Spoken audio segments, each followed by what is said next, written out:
Welcome, Bulldog fans, to Newton, Texas. We made the short drive down here. I'm Bobby Lang-Bartels. I'm Ned Fratangelo. We're going to be bringing you all the action today. Bulldog fans, bear with us. We are outside.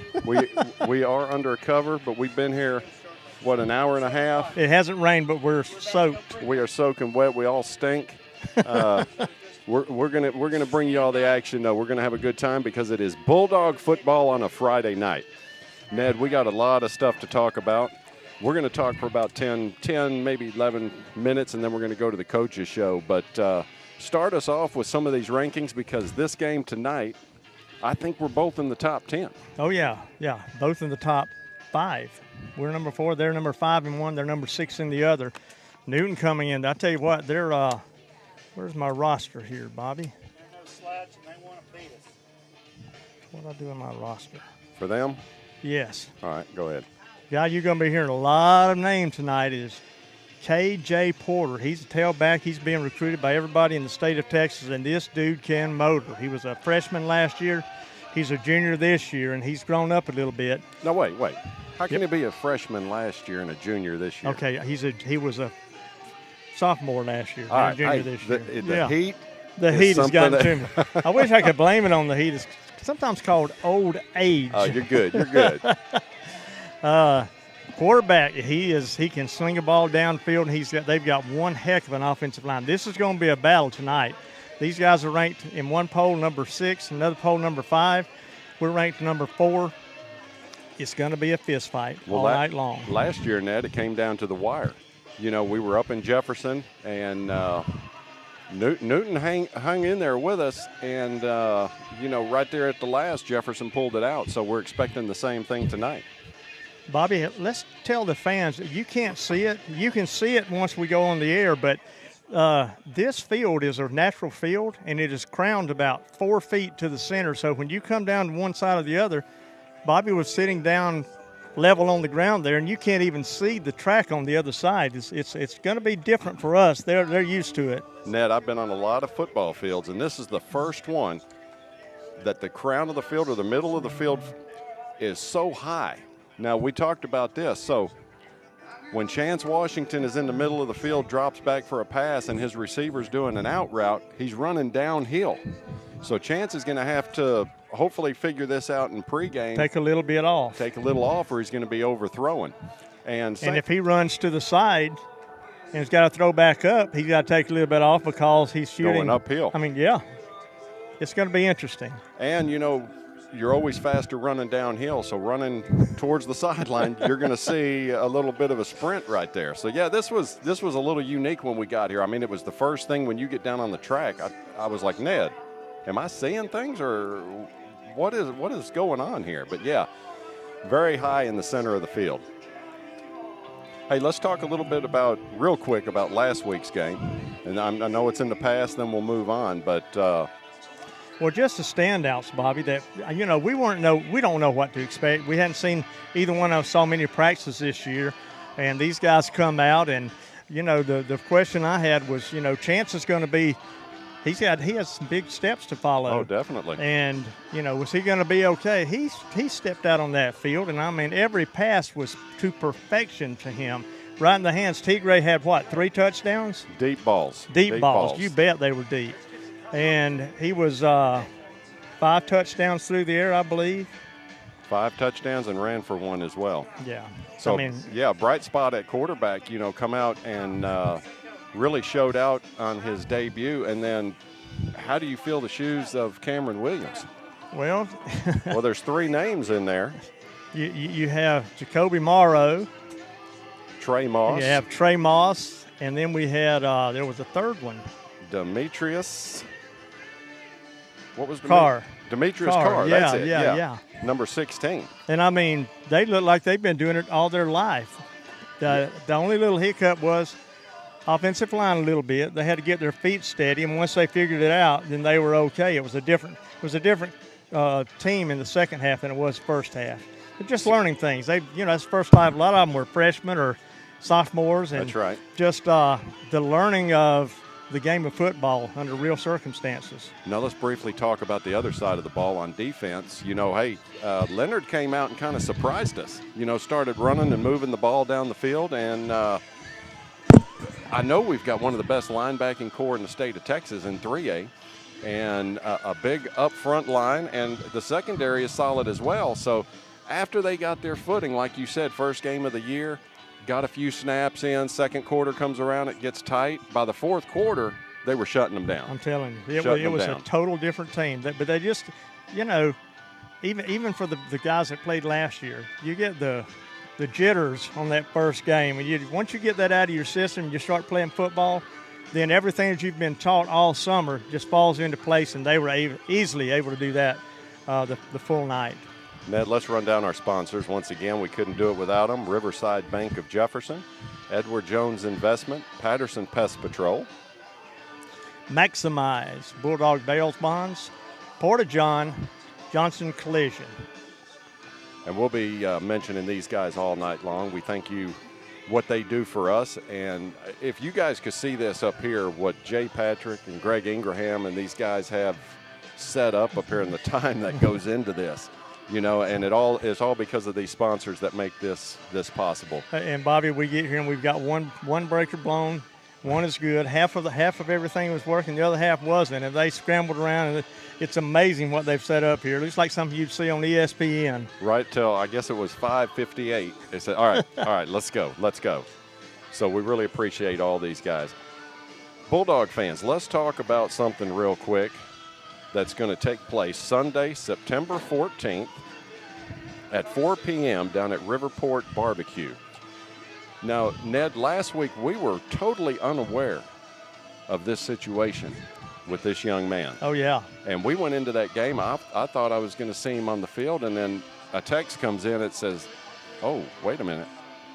I was shocked. So and such a good young man, too. Avery Lawson. So we're going to have – he's got leukemia, been diagnosed, and he's going back and forth. Going to have to do that probably for almost a year, I would think. Other side of Dallas. So yeah. Anybody that's had any medical issues know the expenses and that's associated with this. So starting things off Sunday, September 14th at 4 p.m. down at Riverport Barbecue. Benefit's going to take place, a cake auction, $10 a plate for a Riverport sandwich plate, Sloppy Joe chips, and a drink.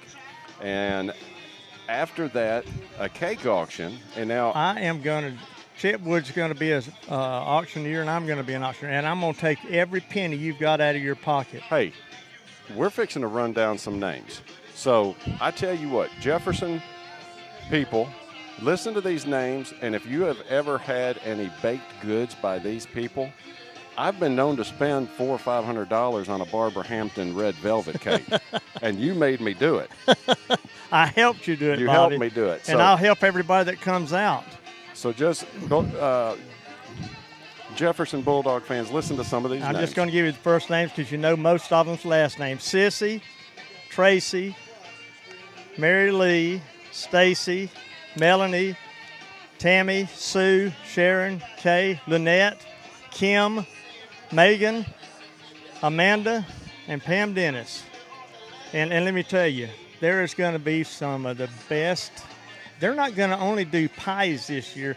They're going to do some other things as well, and we'll talk about them when you get down there. But, guys, every penny of this will go toward the family so that they can help afford taking him back and forth and get the things that he may need throughout this whole venture for him. And we're going to mention this a few times throughout tonight's broadcast. And once again, it's Sunday, September 14th, 4 p.m. at Riverport Barbecue.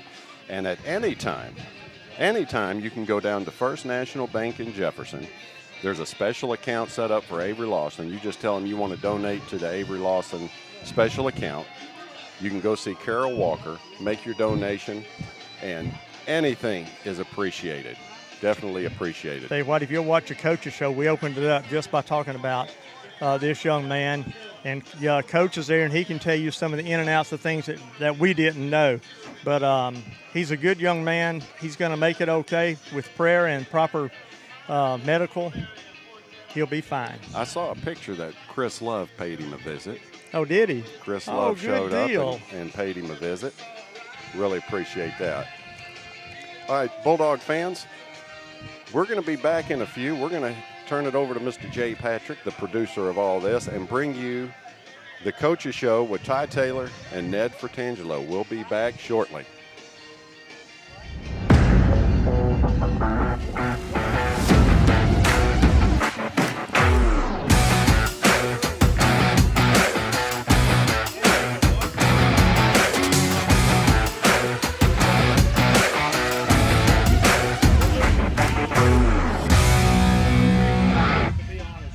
So tonight, these sound amazing. Last week they were kind of Well, Coach, sketchy, but first win of the season's done. Yes, sir. We're going to talk about football. Before we get into football, let's talk about a young man that is fighting for, this sounds good. not necessarily life, but fighting for opportunities to be able to do what he has done before. Yeah. Let's talk about Avery Lawson. Yeah. It was a tough week last week towards the back half of the week, finding out his official diagnosis, which is a form of leukemia. We found that out. I know the family found out on last Wednesday, that was a bit of a shock and a blow to our team and to our community, because obviously anytime you have someone with cancer, especially that young, that's a scary and alarming thing. And so our kids rallied around him, and I know that I just have nothing but good things to say about Avery and his family, and he's an unbelievable kid. Now that we know what he's been battling this last several months, it's pretty remarkable what he's done up to this point, preparing for this season. He showed up every day at summer workouts. He was always here, and then he would leave here. I think summer workouts probably the easiest part of his day, because he would leave here and go work for his dad, and that's not an office job. He's out moving stuff around and working out in the heat, and so he did that all summer. And again, never missed. And then even when he was going through, his latest illness, was still at practice. Even though he's sick, he's on the sideline. And as even that Monday before he found out what his diagnosis was out on the practice field in a helmet trying to run routes. And so all that to say, he's a warrior and just the epitome of what the kind of young man we want to produce in our program, and I'm really proud of him and know that he's going to attack this thing the right way. And obviously, we want him to know that everything we do is to honor him, and we want to make him proud. And so I don't know if anybody noticed it, but one of the things that we wanted to do the other night when we scored our first touchdown, Chance threw a ball to Turkey. They pointed up into the press box towards the camera, and our whole sideline did the same thing. And that was, so we knew he was watching. We wanted him to know that we were thinking about him, and that one was for him. And so, that's how we're approaching the rest of the season. Is everything we're doing is for him. Coach, it's tough to have an athlete that's worked like he has all summer to get to where he was, and like you said, up to the brutal end, he fought, and really no one really knew anything was wrong with him. But you said earlier in the season you thought he was maybe wasn't right 100%, but there's no way of knowing. You don't know if he got a bad day or didn't sleep well that night or something. Now it's like once you find that out, you kind of look back at things, and we talked about there were some times where he just seemed like he felt really tired, and no one really knew what was going on. But again, for him to be able to even just function the way that he did, and not even function, but just prepare and continue to work, and really no one noticed anything was off, is remarkable, and kind of speaks to the strength that he has. And so I know that there's a lot of things. Our community is special. Jefferson is an awesome place in that regard. They have a tendency to rally around their own and lift them up. And so I know there's been a lot of efforts to generate support for his family, and that we're going to be doing a special ceremony for Avery in a couple weeks at our game versus Claywater, and honoring him. And so that's in the works. And so I'm just always blown away by the way our community, everybody just pitches in and is able to pull something like this off and support, members of our community. And so I've been really proud of our community in the last week and how they've handled this. And, those guys on the team, they're brothers to him. Yeah, absolutely. But I'll tell you this, I've seen his Facebook page where he's all buffed out. Yeah. Dude, he doesn't have an ounce of fat on him. That's That's cut, right. isn't he? Yeah, he is. I look forward to seeing him next year. Yeah, that's right. And as long as the good Lord's up there, he's going to take care of it. Yep, absolutely. Yeah, we're confident in that and know he's going to be able to handle it. It's a long road ahead of him, but fortunately, I think they've caught it, early enough, and it's going to be able to be, treated, and it's just going to be a long road. So, but we're going to be with them every step of the way. All right, let's shift a little bit. Let's go over to the Newton game. Overall, what did you think we did offensively? You mean Leonard this past week? I meant Leonard. Who did I say? You said Newton. Yeah, we'll talk about that. Yeah. They're on my mind. Yeah. I thought overall it was a really good game for week one. Of course, there's things that coaches are going to see that we don't like or we critique or things like that. But overall, I thought we did a really good job. I thought offensively we were really efficient. We scored on 8 of 9 drives. And one of those that we didn't score on was we had a penalty that set us back, and that kind of threw us off. But speaking of penalties, I think in our first game last year, I think our first 2 or 3 games, we were averaging like 10 or 12 penalties a game. And, last week we had 5, and 1 was on offense. The other ones were, what I say, they were subjective penalties, whether it's a pass interference or it's a,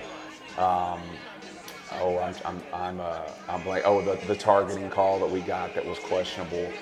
Some of those things, they're up to interpretation. But when you have stuff like you're jumping off sides or it's a face mask, like that stuff's pretty black and white. And so to eliminate a lot of those, I thought was really good. To have 5 penalties in the week 1 game is pretty encouraging. And not have a lot of operational miscues, whether it's guys jumping off or guys going in motion when they shouldn't.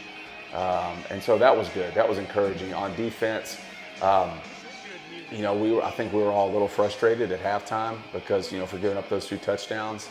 A lot of that stuff was just guys trying to be anxious or over eager and make plays instead of trusting the scheme and the system. And once we got that settled down, we got that stuff fixed. That things worked out better for us, like they tend to do. But again, really proud of our guys from just from a whole team standpoint for starting the season off the way we did. And we got to see several guys in positions we hadn't seen before. Yeah. I mean, we had guys catching the ball and running the ball that I didn't know was even. I mean, I knew they were on the team, but they weren't necessarily in that situation before. Yeah. And I can't say enough about Avery Lawson. I mean, that dude was everywhere. Avery, you mean? I mean, quarterback, Chance. Yeah. Chance was. He did a really good job, and for anyone making their first start at quarterback, that's always a tall task, and there's a lot of moving parts. I mean, people are coming at you trying to tackle you, and offensive or defense coordinators are scheming you up, trying to stop you. And so for him to be able to put some balls on the money like he did, and then also run it when it wasn't there, and take care of the football, with no turnovers, that was really good to see. I didn't see any first game jitters on him at all. Yeah, he's a pretty cool character. Doesn't seem to get rattled very easily, which is he's pretty even keel. Yeah. And so that's pretty characteristic of him. What were your offensive standouts? Well, I mean, obviously Chance with, I'm just reading here, he had 251 yards passing and 43 yards rushing with 6 touchdowns. One of those was a rushing, and then 5 of them were passing.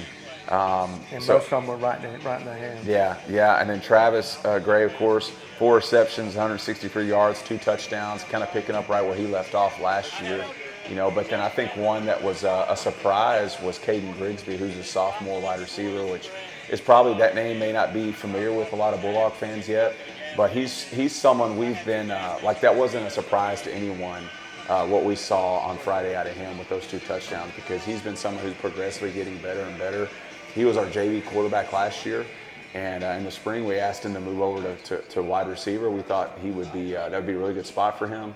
He embraced it and spends a lot of time working out on the field on his own, working on his craft, running routes. And so, like I said, no one was surprised by the performance he had. And that's a pretty good to have 2 touchdowns in your first varsity start. That's a pretty good day for him. And then, of course, our running backs, Jacoby Morrow got a little banged up, but he was on pace to have a really good day. And Trey Moss, both of those guys are going to be lethal for us this season. And then, I don't know if any of us were expecting Demetrius Carr to get in there. Man, that dude. 11 carries and 49 yards to kind of close the game out. And, he's just different. He's a tough little sucker. Is. And he when he's got the ball in his hands, he's pretty electric. So he's earned him some more playing time on the offensive side of the ball. But he's just a great kid, and he's just one of those kids who's going to do whatever we ask him to do as a coaching staff, and he's always got a great attitude. So, that's kind of a rundown of our offensive guys. But overall, I thought we did a really good job over there. Let's switch to the other side. Let's look at defense. Give me your defensive standouts. So, I think, again, kind of speaking of picking up where you left off with Coben Tomlinson, who's our district defensive MVP last year as a sophomore. He had 10 tackles this week and 2 sacks and an interception. So, again, he didn't feel good, last week. He was kind of battling some illness and things like that. So for him to be able to come out and do that was, in light of all that, was really impressive. And so he was one, obviously, and then, of course, another linebacker in Fisher Bradley. His counterpart. Yeah, that's right. Inside Fisher, and outside. Yeah. Fisher had a really good evening with 10 total tackles, and then he also, we had, I think something that was super unique is they scored twice, but we blocked both extra points and took them both back for 2 points. Of course, one of them was called back on a call that wasn't a holding call, by the way. We had your back on that. Yeah, that's right. But that's really, you hardly ever see that. I've never seen that twice in a game. I've been coaching for, I guess this is 17 years. And that big long-legged sucker has got some speed. Yeah. He got out in front of everybody, and yeah, he had backers behind him to block, but that's right. He didn't need them. Yeah, so Fisher had a really good game. Lamar and Douglas from the safety spot, he had 3 pass breakups. I think he had 10 tackles as well. And then Tyler McCurry had our first turnover of the season. And of course, with our defense, when you get a turnover, you get to go dunk the ball in the basketball goal. I watched that. We were talking during the game. Yeah. What is the goal for? Yeah. And actually, I didn't see the first one. I saw Coben when he came in and did his. Yeah. I joked with Coben. I thought we may have to lower the rim a little bit for him to be able to dunk it, but fortunately, he was able to pull that off. But no, that's something Coach Morales brought with him. Tuesdays for us on practice are turnover Tuesdays, so we have it set up on the sideline on Tuesday. So if we get a turnover in practice, they go, whether it's against our own guys, whether it's against scout, whatever. Those guys get the ball, and the whole defense runs over to the sideline, and they dunk the ball. And then we have a special football that's our turnover ball, and they get to sign their name to it. So it's just another layer of motivation for those guys to make them want to get turnovers, because that's super important. So other than that, up front, we did really, really well. Corey Blanton making his first start as a varsity kid on the defensive line. Aaron Ballard also had one of those extra point blocks, returned back for 2 points. And then Bryson Mosley did really well also. Coach, did you see anything offensively that we need to work on or change? I don't know about change, but I think, from everything. Correct.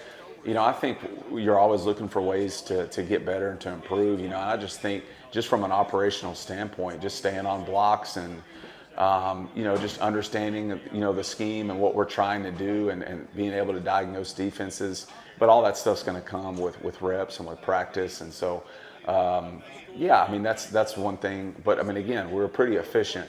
Went for it a couple times on 4th down and got it. And so that's obviously when you have that kind of efficiency, it makes calling a game really easy, and so that's one of the things, I think I was, again, just really proud of. Well, and on the other side of the ball, Coach Morales with his defense, they had to learn a completely different defense what they had last year. And I thought, from my perspective, they were a little shaky the first couple sets, and then I thought they got in a groove and they did great. Yeah, and again, it's just, you have some guys in different spots, and there's different.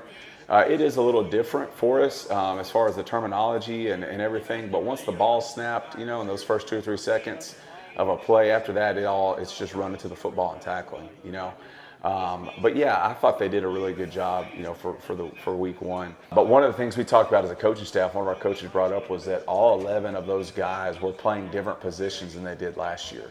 Even if they're a receiver, they're playing a different spot, on the field than they did last year. And so for that, that's also remarkable too, to see those guys, function so well. Some of our offensive linemen, were playing a guard spot, now they're playing center, or they're playing tackle, now they're playing guard. So again, that's another thing, that people have to keep in mind, that every one of those guys were starting in that spot for the first time on Friday night. Coach, it seemed like, especially on the offensive line, they were growing on every down. Yeah. You could see they were getting better and better. They Right. finally figured out what they were doing, and like you said, by the end of the game, they were making their blocks. Yeah, absolutely. And 2 of those guys weren't even playing offense, last year. They were on the defensive side of the ball, and one of them was a freshman on playing JV football in Kimon Hall last year. So I was really impressed with those guys. Coach, do we have any other injuries that we need to talk about that we haven't already talked about? No, we're all 100% healthy. So those Newton fans, they can expect everybody to be ready to roll Friday. No, we got some kids banged up, but nothing serious. It's fortunately, again, Coach Reeves, our strength coordinator, does a great job preparing our guys each week. We lift 3 days a week. He's a drill sergeant. Yeah. So we get that taken care of. And I said 3 days. We really lift 2 days and then do a lot of stretching and band work the other day. But I think that's a huge part of our success and staying healthy and kids finishing games strong. So anyway, no, we got a couple guys that'll be banged up and may put some guys in different positions. But overall, we're in a good spot. And this is just something that the fans like to talk about. They came out with the ratings. Jefferson, and 2 of the polls was number 4. I think somebody had them at number 5. But we're going up against a team that's pretty much just like him. Newton is, they lost that first one to 4A West Orange Stokes, but they're number 5 in their division. So it's going to be 2 ranked teams that are playing. And last year they played the entire game. Coach Johnson, and that staff, they do a great job. That's a tradition-rich program that I think is synonymous with championships. And honestly, I think I said this last year too. Like, they're a type of program that we're trying to become like. And so we have a lot of admiration and respect for them and the way that they operate. And so it's going to be a great game and a great challenge for us because. Like I told the kids Monday morning before practice, they're just as athletic, if not more so than us. So that's not how we're going to win the game, is out-athleting them. We're going to have to execute and take care of the football, that kind of stuff. But yeah, they're a big-time opponent, and it's going to be a great test for us on Friday. Coach, looking at film against West Orange State. West Orange Start? Start, yes. I knew it was an S. Yeah. West Orange Start, we just always call them WOS. Yeah. Let's talk a little about how they did offensively and defensively against those guys, because that was a good team. Yeah. So they actually jumped out. Newton jumped out on West Orange Start in the first half and was in control of the game, and scored on some explosive plays. Even scored on one through the air that made a big difference in that game. But anyway, we know that they're going to be extremely well coached, and they're really fast. They got a running back who's a junior who's one of the best in the state, and the quarterback is super talented. They have a receiver that's really tall and got some length that can take the top off of defense, and even a freshman that they put in at quarterback that's got a name that's synonymous with Newton football down there. And so they're going to be super talented, and it's going to be a great game. You got 2 teams like both of us that have high expectations, and so we're looking forward to the opportunity. It's going to be a good test for us, and so we're looking forward to it. Something that our team is going to be unfamiliar with will be the stands will have as many as we had. They pack a stadium, and they're loud and vocal. So they'll get used to that rather quickly. But is there anything that, well, I mean, I don't know, would they be able to see this show before we air? They will be. Well, I won't talk about that. We don't want to give anything away that we want to talk about. Yeah. But is there anything from watching them play on film that you might want to attack, or something that you're concerned about on our offense? Offensively, their D line is super athletic and they move around a lot and twist, and so our kids gotta make sure they're communicating, and we're gonna have to, if we're throwing it, we're gonna have to get the ball out of our hands quickly, and again, our guys are gonna have to get open because they're gonna be able to cover them. Defensively, again, it starts with their running back, and being able to contain him, and he's going to make his plays. He's going to have some success, and we just got to limit that as much as we can, and really try as best we can to disrupt them and disrupt their flow and get them off schedule. That's the best thing with their offense. They're going to run the ball, and if we can get them behind the sticks, then that typically bodes well. But if not, if they're playing, it's second and short all night, it's going to be a long night for us. But so that's going to be the kind of the game plan. Coach, the kids see the stats and everything on Facebook and all the websites, but how will they react once they get on that bus and start heading toward them? They know they're going to play in a good team, a perennial powerhouse. Mm-hmm. What are they going to be thinking, you think, on the way there? Were they on the bus? Will you be talking to them, or you let them kind of just chill and get ready? Or? Yeah, we don't talk to them much on the bus. We always meet on Thursdays and kind of have a team meeting on Thursdays and go over sort of expectations for the game and how we're going to handle it from a mental standpoint, even from a physical standpoint, and just spend some time kind of talking through some of that stuff. We always try to be really proactive with things and talk about them beforehand. Hey, how are we going to handle, if we when we win this game? How are we going to handle, if we come up short? What are we going to do? What are some things? How are we going to respond if we have a turnover? How are we going to respond if we give up a touchdown early on, or just all those things. What do we want to start? How do we want to approach this game? What is our approach going to be?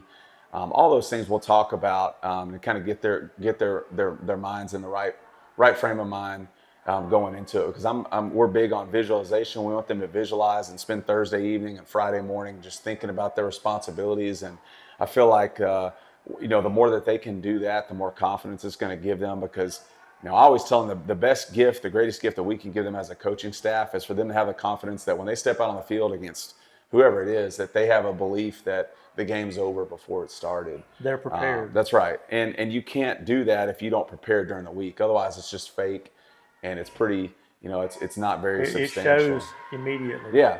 And so we want to have a belief that if they score on us or they get their stuff, like, we're good. Let's go back and regroup and operate better. And so those are all things that we spend a lot of time talking to them about during the week. Coach, let's talk a little bit about defensive coach Morales. Mm-hmm. He came here from up north, Mount Pleasant. Yeah, and he's had to turn around. He's changed a lot of things on defense as far as what we did last year and this year. It looked like from watching the guys during practice, they've bought into what he's selling. Yeah, for sure. He's he does a great job. He's really relational with the kids and super intelligent and intense and all those things. And I think he's been really just really detail oriented with paying attention and to what our opponents are going to do and really putting our kids in the best position to be successful. And so I've been really excited about him, and really all our defensive coaches have done a great job. Coach Biles, our secondary coach, has done a great job helping him, in the back end, and they work really well together. And of course, Coach Randolph coaching our defensive line. Our defensive line is probably playing way better at this point than any of us thought that they would, just because they were pretty impressive. Yeah, and so that's a testament to him. And then of course our linebackers with Coach Morales and Coach Todd coaching those guys up. They're very impressive. Yeah, so it's been I know that's been probably an Achilles heel for a lot of Jefferson teams in the years past is just defense, and so we want to pride ourselves on playing great defense here. All right, Coach, we're going to leave a little bit early. The pep rally will be at, you say? 10:50 Friday morning, and then we're going to leave. The football team's going to leave around 1 on Friday. Got about a 3.5-hour trip. Yeah, if you about drive a solid 3-hour drive. Yes, sir. Yeah. Anything else? No, we just want everybody to I know our Booster Club's got a fan bus going down, which that's awesome. We appreciate that when everybody show up and be loud and enjoy a great football game Friday night. And everybody say a prayer for Avery Lawson. That's right. That's right. Thank you. All righty. We're out of here, Jay.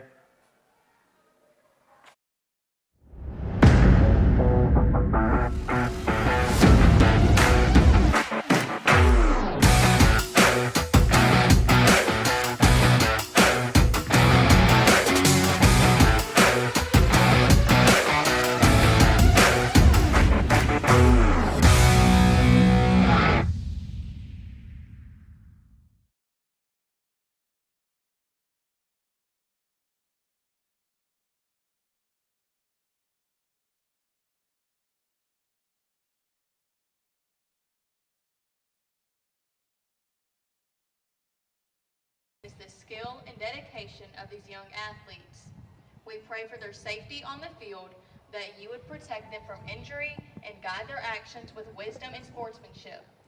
We ask for your presence to be with the coaches, the players, the referees, and all those involved in making this game happen.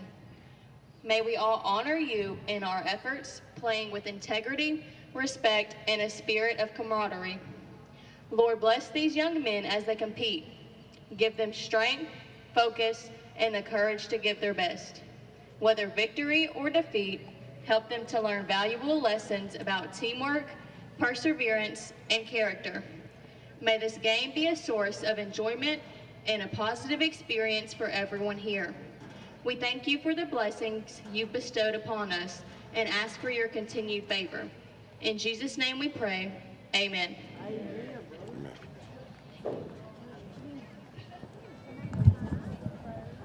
And Bulldog fans, welcome back. Some games around the area last night. Tatum over Dangerfield, 41-30. Tonight taking place, the 1-0 Gladewater Bears taking on New Diana. Sabine will be going up against Harmony. Omaha Paul Pewitt going up against White Oak. Hooks is traveling to Atlanta. Henderson at Liberty Ilo. And DeKalb is going to be at Pittsburgh. Ned, next week we are going to be welcoming DeKalb into Jefferson, and so far I think they're number 9 in the state. I was fixing to say they're a pretty decent team. So Mr. Doug Thompson Insurance Marketing, he's going to be keeping us up to speed with all the scores around the area. If you need to talk to Doug about any kind of Medicare insurance, call 903-231-8491. And Bobby, let me jump in just for a second.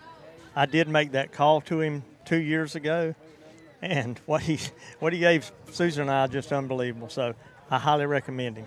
And you've got a guy that you know is going to be available when you need him, not some airhead in an office down in Dallas. And you know where he lives, just in case. Where he lives. There you go. So today, Bobby, at the pep rally, we went back to what we used to do for the first, the last 20-something years. We missed 2 years. You and I decided we were going to do the offensive and defensive players of the game. We give the kids a plaque, and it's something they can have forever. Yep.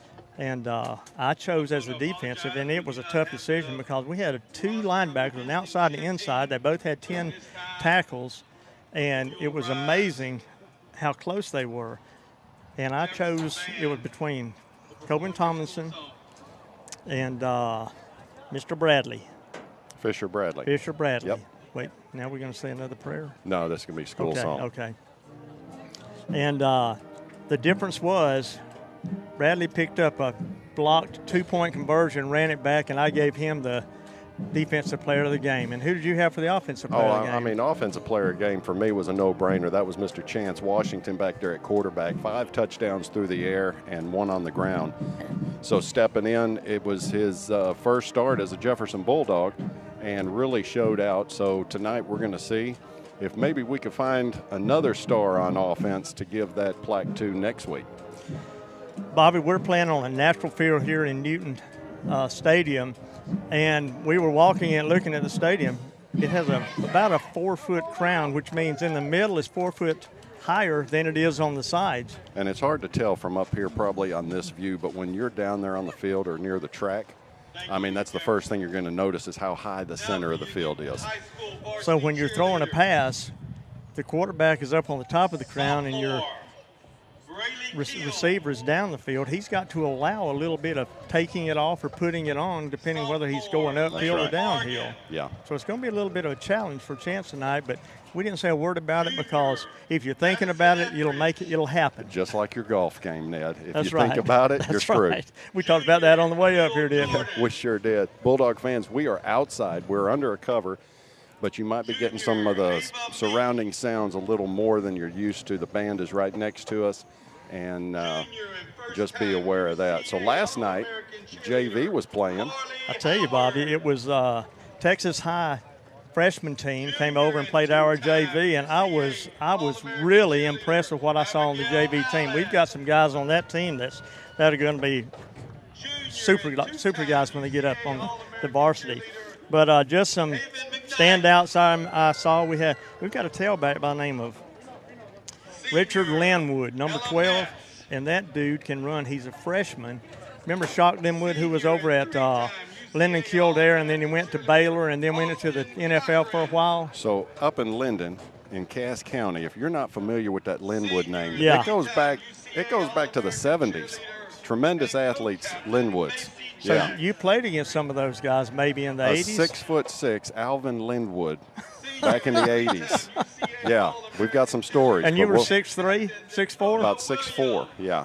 And you were a short guy. We were, yes. Keelan Taylor on defense was a standout, and I just have a couple of them that I jotted down. Tanner Bradley, we've got another Bradley. He's a freshman, and man, he's going to be good too. I'm just so impressed with these guys. Cam Thompson, Cullen Cryer, Dick Williams, Weldon Zelmy, and so many more. And we had a number 77. What is his name? Kylan Johnson, offensive lineman. This dude, he's a freshman. This dude is a beast. When he gets up on the varsity, he's going to be – and it's good, Bobby, because all these freshmen that we have are going to be in sync when our juniors become seniors. Those guys will step up and replicate what they did. That's so right. I think we've got something we're building on pretty good here. And Bulldog fans, we were making the short drive down here, and it just so happens we're about 20 miles from Newton, and Ned says, you know something we haven't seen this year, any love bugs. The windshield is crystal clear, and all of a sudden, right after you said that. It was a curse. It was a curse because this whole booth we're in, or if you want to call it a booth, whatever this is, love bugs everywhere. The jambalaya probably going to have some love bugs in it. Yeah, they were buzzing all around when they were cooking. It just sure smelled good, but maybe a little crunchy in some parts. They've got a big pot of jambalaya going on up there. So, I mean, it smelled good. Bulldog fans, once again, we're going to run down our sponsors for tonight's game. This pregame show is being brought to you by Brown Rig Insurance, Riverside Bank of Jefferson, Edward Jones Investments. As a matter of fact, Mr. Joey Romano was just up here. He's my financial advisor. Who else we got? Patterson Pest Patrol, Maximize, Bulldog Bail Bonds, Porta-John, and Johnson Collision. Want to give a shout out to all those guys for making all this broadcast possible. The flags are sponsored by Bulldog Bail Bonds, as they have been for the last 30 years. That's John Taylor and Ken Tomlinson. At Maximize is doing your touchdowns and field goals. That would be your wife, your boss. That's the boss. Sheila Lang Bartez, go by and see her. Trust me, I had my cataract surgery. She did all the prep, did everything I needed to know, sent me to the place I needed to go to, and it was just as quick and easy as it could be. And First Down's brought to you by Riverside Bank of Jefferson. That would be Lee Haggard. Old Bulldog's been giving us money to talk to you guys for a long time. And if you notice at home, at the home scoreboard, donated by Mr. Lee Haggard, Riverside Bank. So what do you have over here, Ned? Some stuff around the area, some rankings and stuff around the district. Well, we covered the rankings. Bulldogs are number 4. Let's see, DeKalb was number 9, I believe, and Newton was number 5. And they're in the same classification. Let's see, I was going to look for – okay, we're playing Newton tonight. Gladewater's playing New Diana. 0-1 New Diana. The team they had last year must not be there. White Oak went out and beat the dog out of Paul Pewitt. Tatum had the week off. Yeah, those are tonight. Oh, these are tonight. Yeah. So Gladewater's playing New Diana. White Oak is at Paul Pewitt. Atlanta's at Hooks. Liberty Islo is at Henderson. I know Henderson lost last week, but I can't imagine them losing 2 in a row, especially to Liberty Islo. Gladewater Sabine is going to play Harmony, and they've got Harmony to win that one by 22. So. And, we were talking about, like, last night's game, Tatum beats Dangerfield, but, I'm kind of hearing Dangerfield's not the Dangerfield that we're used to. So it's kind of hard to gauge some of these teams, Gladewater and Tatum, going up against Dangerfield. We're going to have to wait and get a different opponent to kind of see what kind of caliber team they are. Bobby, during the coaches show, I talked to Coach about who he thought the standouts were, and pretty much he had the same ones that we did. But we saw a lot of guys playing positions we hadn't seen them in, and they all were thriving. That's right. And I tell you what, you've got it right there. I'm going to go over the Bulldogs starting offense for tonight. And the big guys up front at left tackle is going to be C.J. Walker. Left guard, Keelan Williams. The man in the middle at center is Kingston Nelson.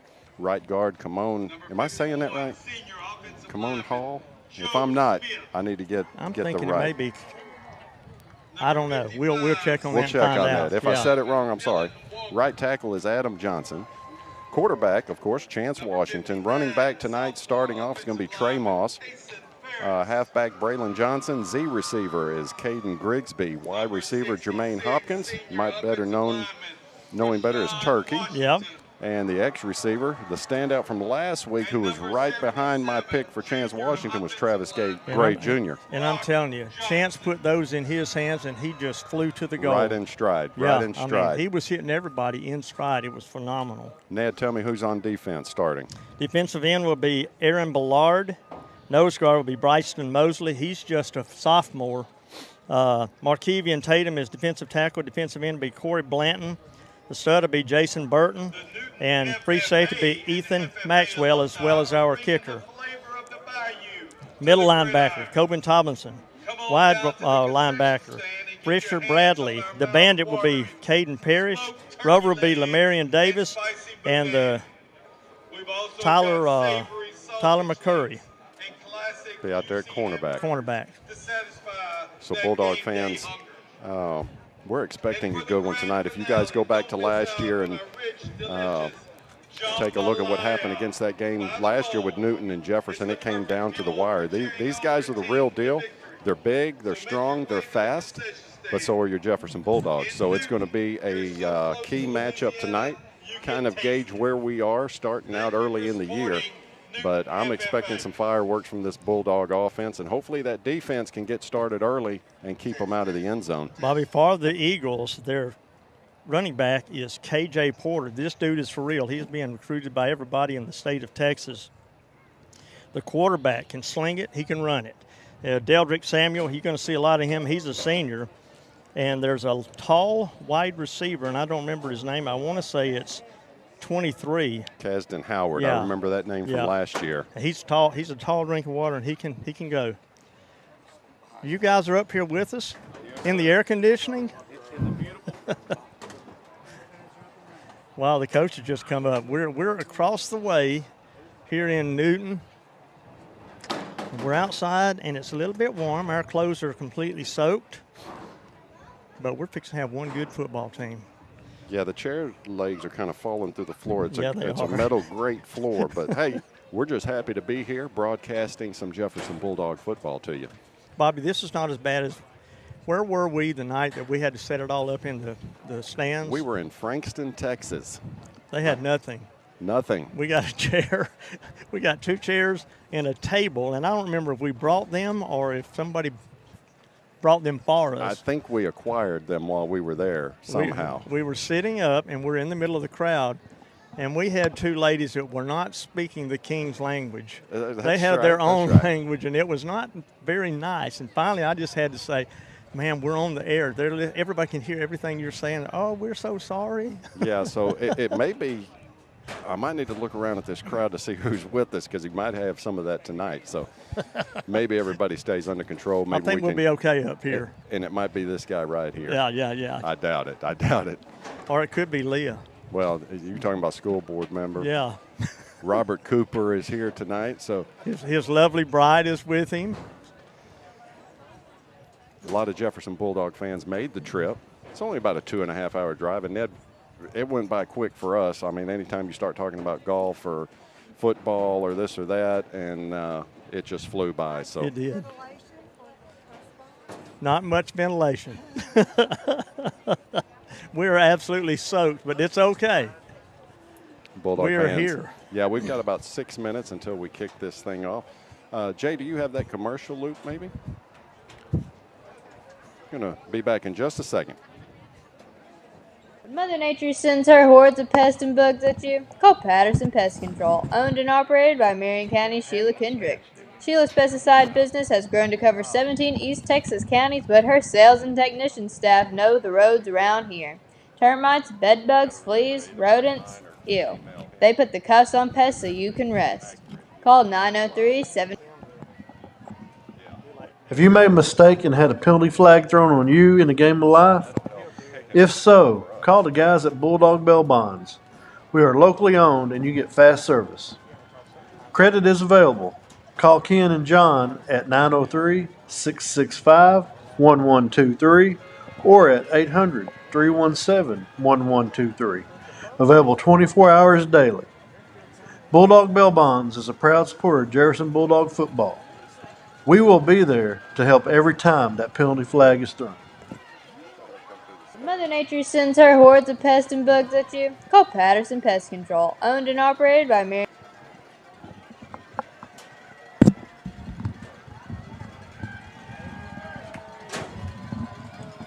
Brown Rig Insurance Agency is committed to providing you the best value for your insurance dollar. We are an agency built on integrity, offering personal service and sound advice so you can trust. That's why they partner with experienced carriers like Central Insurance for your auto, home, or business insurance needs. Central's quality insurance products are reasonably priced and backed by prompt professional service, providing value for your peace of mind. Call Brown Rig Insurance of Jefferson at 903-938-8888 or visit their website www.brownrigins.com. Hey, did you see that touchdown? No, I guess I missed it. I really need to go get my eyes checked. I just don't know where to go. Go see Dr. Sheila Lane Bartels at Maximize. Their staff has Bulldog fans, your Jefferson Bulldogs are just now taking the field. Got the JHS fan, the Texas flag, and the American flag. Man, I tell you, Ned, those uniforms are looking sharp tonight. Decals, the state of Texas with the Bulldog is on the helmet, wearing white and gray tonight. White stripes down the side. And the offensive and defensive linemen are filling their uniforms out. Yes, they are. And here comes the Newton Eagles. You can hear those irritating horns they have. Bobby, players of the week this week by the chosen by the coaches and the band director. Chance Washington was Offensive Player of the Week. Coben Tomlinson was Defensive Player of the Week. Volleyball, Alicia Williams. Volleyball, Stormy McNeil. And for the band, Dylan Gardner and Montgomery Mavis. Rookie of the Week. Band Rookie of the Week. That's pretty neat. Well, starting to kind of calm down. We'll get the officials. There's 1, 2, 3, 4, 5, 6, 7 officials out there tonight. We should have a good game. We don't know what district we're in down here. Yeah, we got the sun going behind the clouds. It's starting to cool off a little bit, but Still quite warm with the love bug swarming. They are everywhere. And it was no sooner than I shut my mouth and they just appeared. You cursed us is what you did. Well, that's your work truck, I guess. That's so, the work so truck. they can clean it up for There us. you go. There you go. Bulldog fans, we're expecting some fireworks tonight. Newton Eagles and Jefferson Bulldogs both ranked in the top 5. Bulldogs, Class 3A Division I. Newton is Class 3A Division II, but don't let that fool you. We're going to take a break just for a minute. Where the Star-Spangled Choir has gathered to perform the national anthem. This group of Newton ISD students is made up of grades 1 through 5 and are under the direction of Miss Marcia Peppers. Please rise, remove your caps, and honor America as the Star-Spangled Choir performs the Star-Spangled Banner. You got 'em up.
Bobby, I see you're looking for the flag, but it's way over here Way to the over side. here to the side. The flagpole there had nothing on it. I kept waiting for someone to raise the flag, but yeah, it's back a ways. Okay.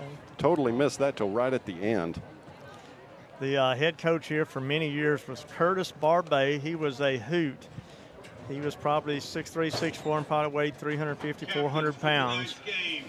But he and his sons have won 5 state championships from 74, 98, 2005, 2017, and 2018.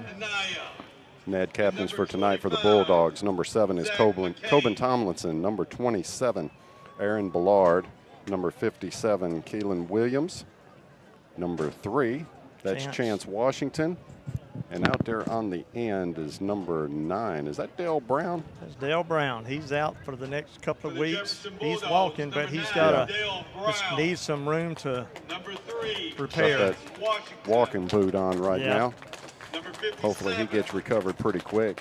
Bulldog fans, I want to let you know, helping out with production tonight on the student side, Mr. Ezra Phillips, Eli Lightfoot, and the ever so reliable Miss Zoe Hitchcock. Bobby, quite a large crowd for the Bulldogs here tonight. The fans almost have filled this thing up. It's starting to fill up pretty quick. Let's see if we can get in on this coin toss.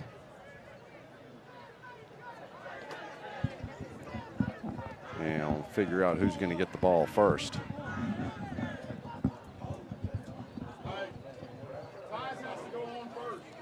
Looks like he's showing them the coin.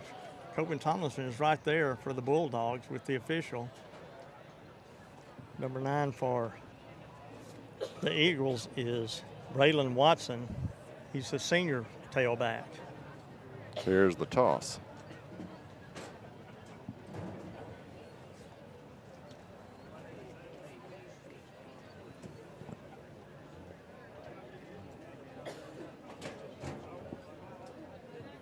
Yeah, he's talking to the Newton side. It's kind of hard to tell. Well, they're going to the left side toward the scoreboard, but we don't know who.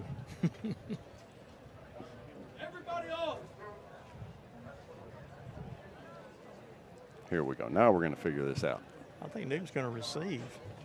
I mean, the Bulldogs going to receive. Has one to toss. Defer the option to the second half. There you go. Bulldogs get the ball first. All right, Bulldog fans, we're just about set to get this one kicked off. Well, you can hear the fans tonight. You're right here in the middle of them.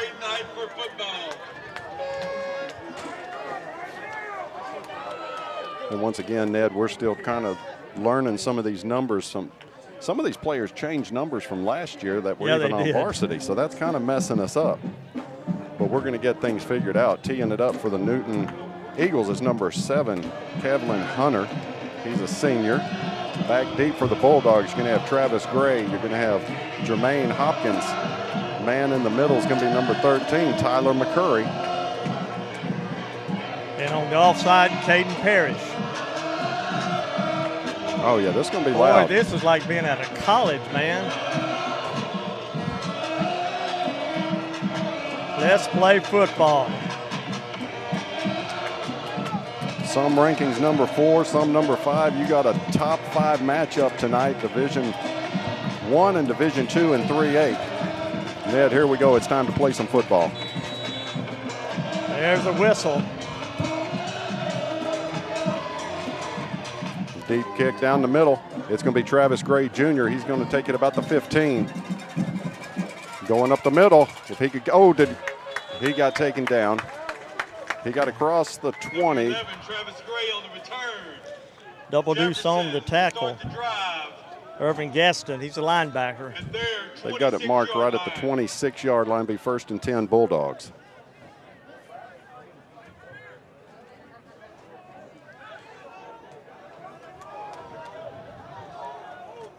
First drive of the night for the Bulldogs. Chance Washington is the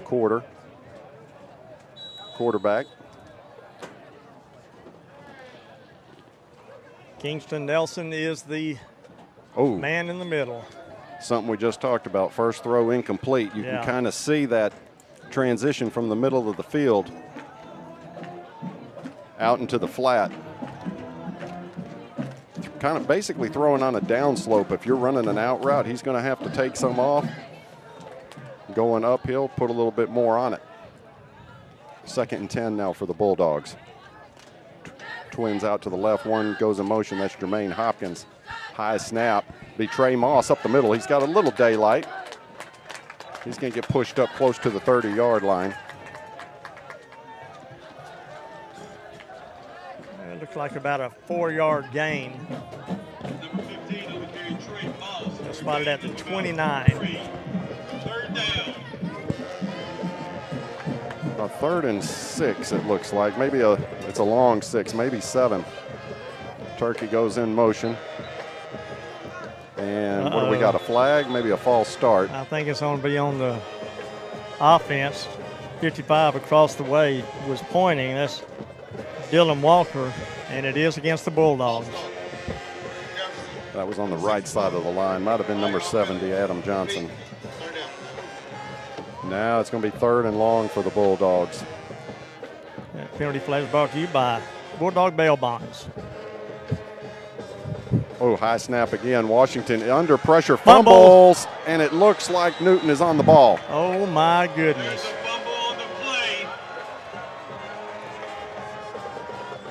First down, Newton. First turnover of the night. Number 25 for your Newton Eagles, Zach McCain. Be 1st and 10, Newton inside the Bulldog territory, deep inside. Probably that snap was high, and Chance just didn't have time to get his handle on it. About the 16-yard line, Ned. It's going to be 1st and 10 for the Bulldogs. Number 5 is the quarterback, Deldrick Samuel. He was there last year. He's a weapon. This is going to go up the right side to number 3, KJ Porter. Picked up by number 7, Coben Tollison. And they give him maybe a yard, a generous yard. We're going to see a lot of that tonight, Bobby. Yep. He's the go-to guy. That kid can move, too. 2nd and 9 now. Their offensive line is pretty stout. Under center, he's K.J. Porter around the left side. Good defense by the Bulldogs. He stood up. That's Tomlinson again. Worked his way to the right side, wrapped him up and dropped him. And I don't think. No gain at all. No gain for Porter. 3rd down and 9. Ball's on the 15-yard line. Bulldogs need a good defensive stand right here, keep them out of the end zone. Quarterback rolls out to the right looking. He's going to tuck it and run, and he's not going to get it. No way, no way. I think he got back to the line of scrimmage. Bobby, it's a good thing because you had 2 receivers and 1 defensive back there. LeBarian Davis was back there, or Douglas was back there, but it'll be 4th and 9. 4th and 9, the ball just on the 15-yard line. But Bobby, once again, it's that throwing of the ball on these downhills. That's it. Trips to the left. Samuels rolls out. There's the throw. It was almost picked off. Who was that masked man? That's number 18 for the Bulldogs, Lamarian Davis. Douglas. That was a floater out there into the flat. But that pass right there, I don't know if you could see that at home, but that had that slope, and it just floated. 1st and 10 Bulldogs. So nothing detrimental happens after the turnover. We come out safe. 1st and 10 Bulldogs from the 15-yard line. Chance Washington will have Trey Moss in the backfield with him. Twins to the left, drops back to pass, quick slant in, and it was thrown behind him, intended for Jermaine Hopkins. That was Travis Gray. Well, it went between them. Oh, well, okay. I was thinking he was going to Gray, though, but you're right. It was right through the middle. Yeah. One ran a slant, the other ran a curl, and he threw it behind him. This is going to be Trey Moss up the middle, trying it on the ground. He finds a little seam up close to the 20. That'll be a gain of 5 for Moss. Bobby Trey Moss, first time we saw him really last week, and he put on a show for us. Yes, he did. Good speed, and he hits the hole quickly. Demetrius Carr now checks in as tailback. He is short and quick. Quick. It's a key word. Carr's going to take it around the right side. A little push. Give him a push. And he's going to be a hair short. I think he got maybe 3 yards on that carry. Yeah, it's going to be about 2 yards short of the first down. That's going to bring out Ethan Maxwell for the punting duties. You don't need another turnover that deep in your own territory right here starting the game. Back deep for the Eagles is number 2, Braylon Patterson. He's a senior. We called his name a lot last year as well. These guys, Braylon Patterson and K.J. Porter, are the 2 workhorses for the Eagles. Maxwell's going to fake it around the right side. Maxwell has speed. He's going to have the first down, I believe. It's going to be close. First down. Move those chains, boys. Move it. Move those chains. Ethan Maxwell is a speedster. First down brought to you by Riverside Bank of Jefferson. I was looking up in the air for the punt. There goes Maxwell. Called him with their socks down. That's it. 1st and 10 Bulldogs. Doug Thompson, you've got that clock on the screen for you. 7:49 and counting here in the first quarter. Trey Moss in the backfield with Washington. Tight formation now for the Bulldogs. Hopkins goes in motion. Got a flag way. Well, I believe the clock ran out. I think it ran out of time. Well, this one's not even working. No, but that one is down there that he was looking at. How can we see it when it's behind us? Oh, I don't know. Well, you got a point there. Delay game. Jefferson. Yeah. I mean, wait a minute. Yeah, how can you do that? The play clock on the left is not on. The one on the right is. And there's no way they behind have you. Eyes in the back of their head. 1st and 15. It's going to go to Moss around the right side. He's going to get close to the 20, about the 23, I think they've got it marked. On the carry. Gain of 3. Pick up of about 3. Second down. Second and about 12 now, it looks like, after the penalty. Twins to the left. Washington drops back, fumbles the snap. He's going to pick it up and run. I think he got back, maybe lost a yard. It wasn't much. Chance Washington on the bobbled snap. Lost about a yard. Yeah, -1. That's the second bobble snap we've had tonight. That ball came in low for him. So far, a couple high snaps and a couple bobble snaps.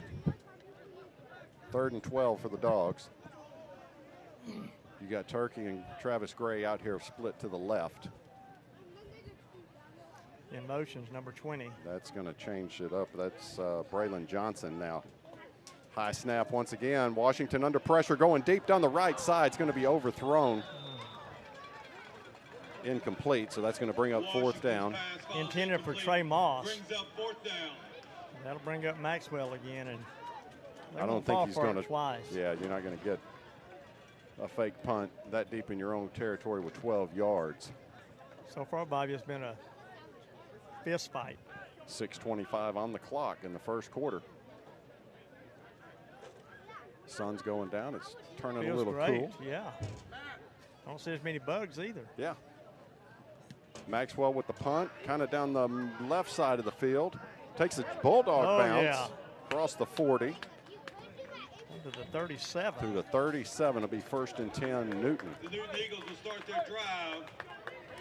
Bulldog fans, this first half and opening kick was brought to you by Riverside Bank of Jefferson, Mr. Lee Haggard. This is a special announcement from Operation Graduation.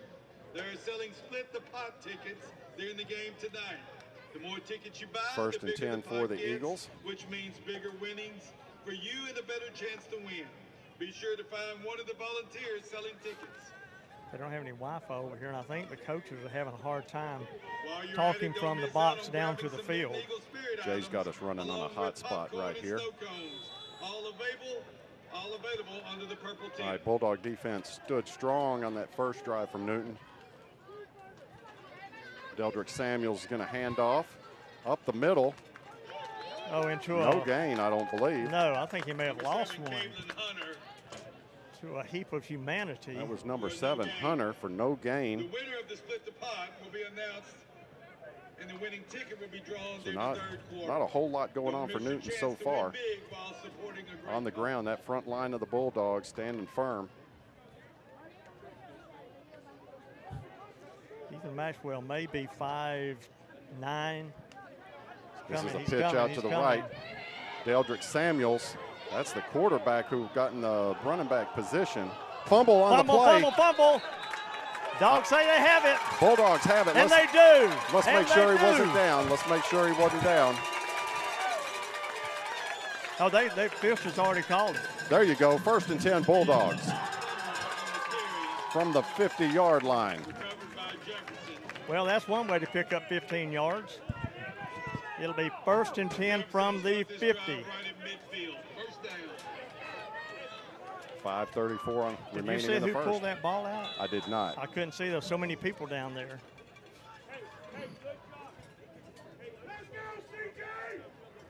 Twins to the left for Washington. Moss is in the backfield. Now he shifts. Trips left. Twins to the right. See if we can get one off here. We're under pressure once again. He's got to move. He's got to Washington's got speed. He's going to get that. We got a flag. Maybe holding. He gets 4 yards on the carry.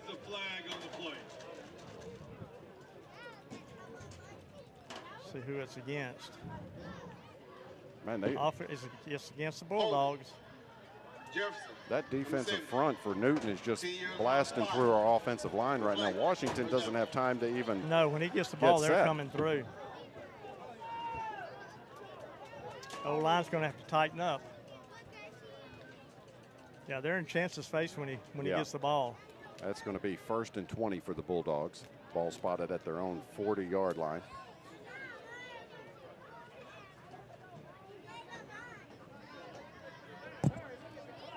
Going to have to get something quick through the air Snap. Washington looking to throw. He's under pressure once again. He's going to go down about the 32-yard line. That's going to be a loss of 7. Everybody downfield was covered pretty tight. Had no place to go with it. Ivan Gatson on the quarterback sack. Brings up 2nd and long. That's going to be 2nd and about 27. 26, 27 yards.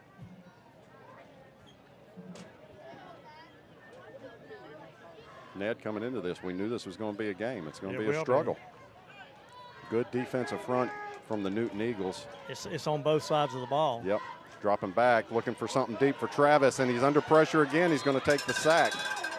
He's got 4 guys just surrounding him. They're walking through the offensive line. Yeah. A whole host of Eagles. Brings up 3rd down. 3rd and forever now for the Bulldogs. Clock's running. 4 minutes remaining in the first quarter. Yeah, they're going to have to change something and get some protection up there for him. And that's some big guys up there. They are big. They're just shoving them out. They're just quickness is what it is. Defense is in a 5-3, and they just can't stop. Once again, yeah, go with the screen, and it's dropped. 25 came through. Nobody touched him. Yeah, Trey Moss. He was in Chance's face as soon as he got the ball. So the Bulldogs have to kick this one away. 3:40 left here in the first quarter. Score is 0-0. Got to bring out Ethan Maxwell to handle the punting duties for the Bulldogs. Back to receive the punt for the Eagles. He won't get away with that one again. Braylon Patterson back deep, number 2 for the Eagles. Good snap. Here comes the kick. Good spiral kick, and it's received at the 40, and he's going to get up to the 45-yard line where it'll be 1st and 10, Newton. Number 77, C.J. Walker, and number 56. DeCorian Blanton in on the stop for the Bulldogs.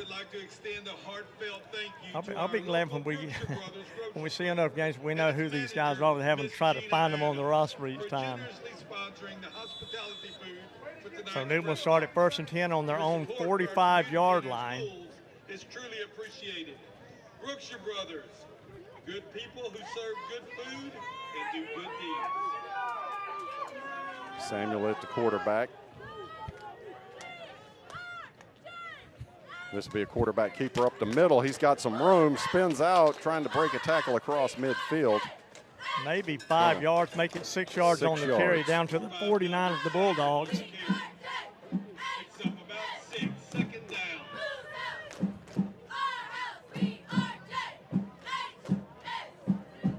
2nd and 4 now for the Eagles.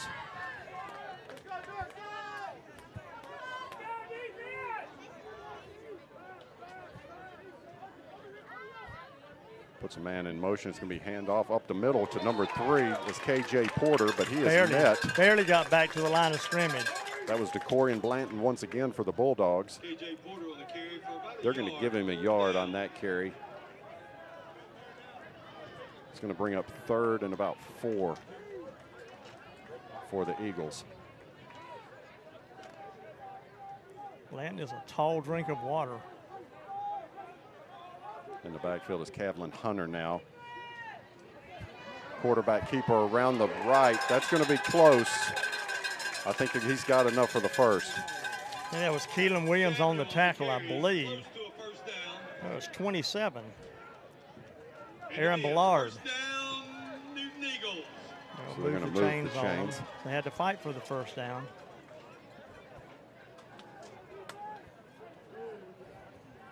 First and 10 Eagles. Clock's ticking, going to 2 minutes remaining here in this first quarter.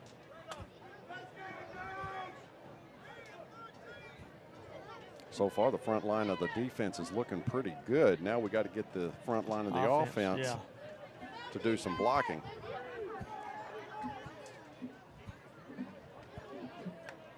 Samuel drops back to throw. He's going to throw to the left side. He's got a receiver. Hurdles one man. That's Braylon Patterson.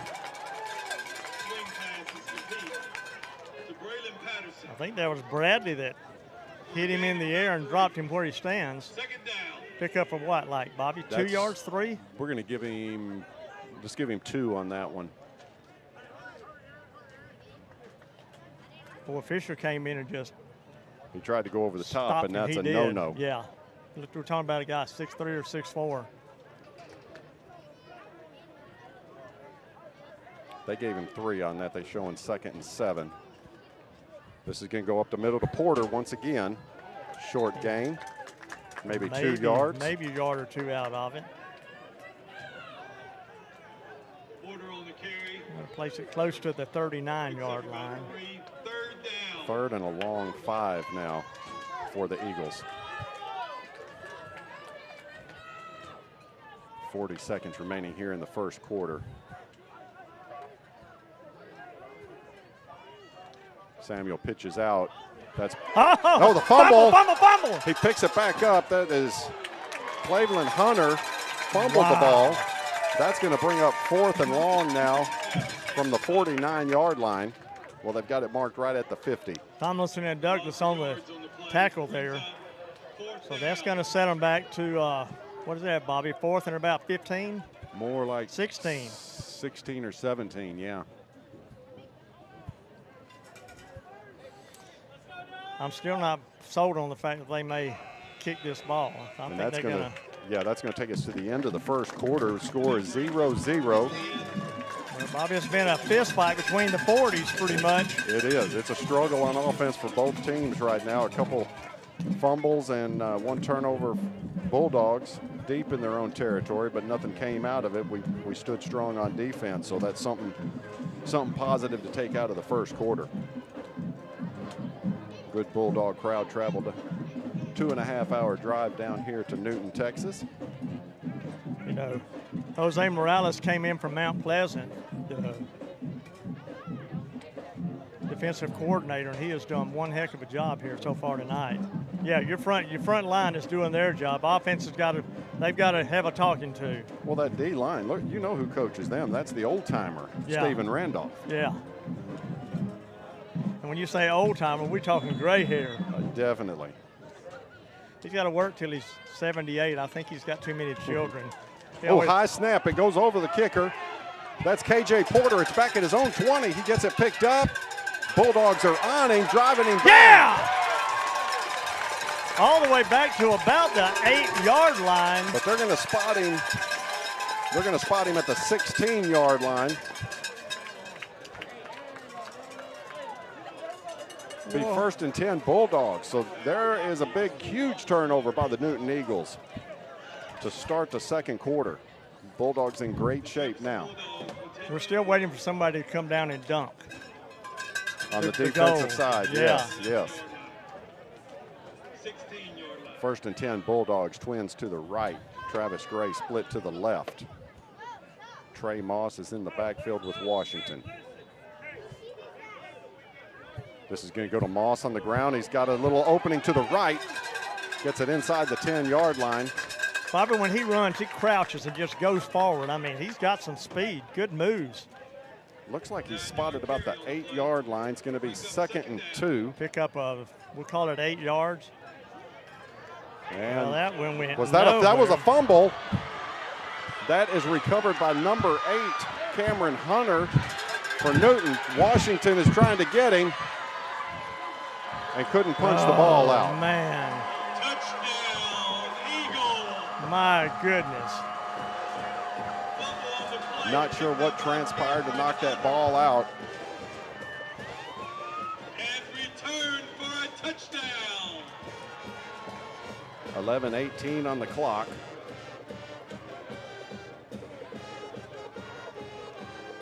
Newton scores first blood. This is going to be a long game. So far, both defenses are doing more than the offenses. Bobby, I think they run it. I don't think they're going to kick this. Yeah, they've got the offense. Samuel and at quarterback. Porter around the right side. He's not going to get it. He's not going to get it. He didn't get past the line of scrimmage. Stopped him at the 2. Newton Eagles 6, Jefferson Bulldogs 0. Well, the scoreboard has the Bulldogs up 31-0, and Hey, I'll take that. End it right now. We'll go to the house. They're going to get that right. So 92-yard fumble recovery by number 8, Cameron Hunter. Puts Newton up 6-0 early. And Ned, one play clock is working and one is not. I know. So the offense going this way, what do you do? Look over your shoulder? That's what we were doing a moment ago. Back deep for the Bulldogs is Travis Gray. And number 19 is Braden Ventimiglia. Kicking off for the Eagles is Cleveland Hunter.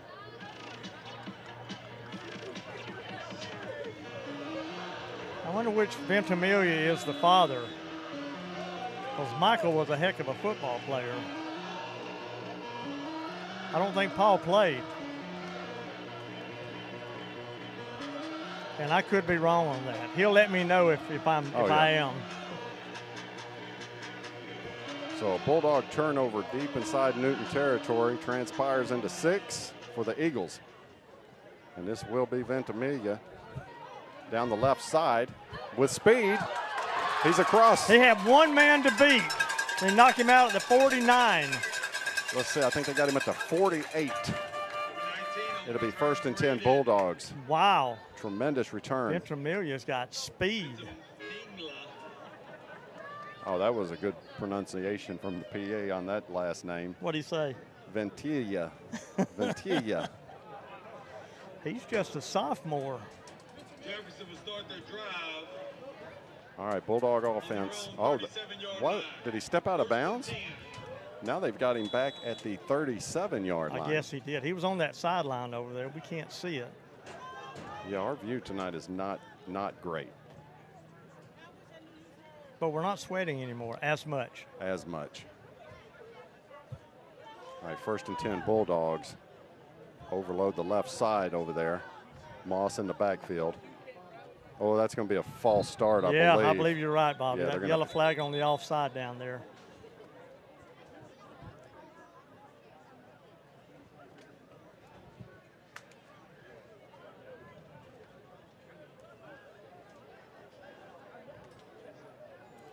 Coach Taylor's talking to the ref.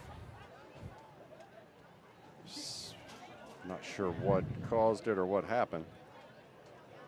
But they're going to back the Dogs up 5 yards. Be 1st and 15. As the love bugs attack us. You love them, don't you? Repeat. First down. So a 5-yard penalty. What was the penalty, Bobby? False start. Got twins to the right. Gray's across the field. Split left. Empty backfield. No, there's somebody back there with That's him. Moss behind him. I couldn't see him. Moss up the got it. middle. Wow, he fights for about 4 yards, maybe back to the line of scrimmage. Trey Moss on the carry. Okay, they're only They only gave him 2 Gain yards. about 1, 2nd down. I'm going to give him 2 on that. I think you're right. 2nd and about 13.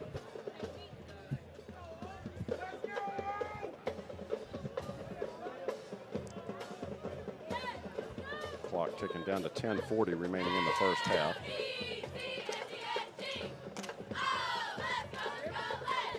Washington fumbles the snap. And he's going to take a huge loss on this one. Man, we are just having trouble getting the ball to Washington tonight. Well, that tells me one of two things. Either the center is not on key or there's a defensive nose guard that's right on him, just knocking him. Man, that is a huge loss. Huge loss. That's about 23 yards, yeah. Timeout. Jefferson. Coach going to call timeout, settle them down.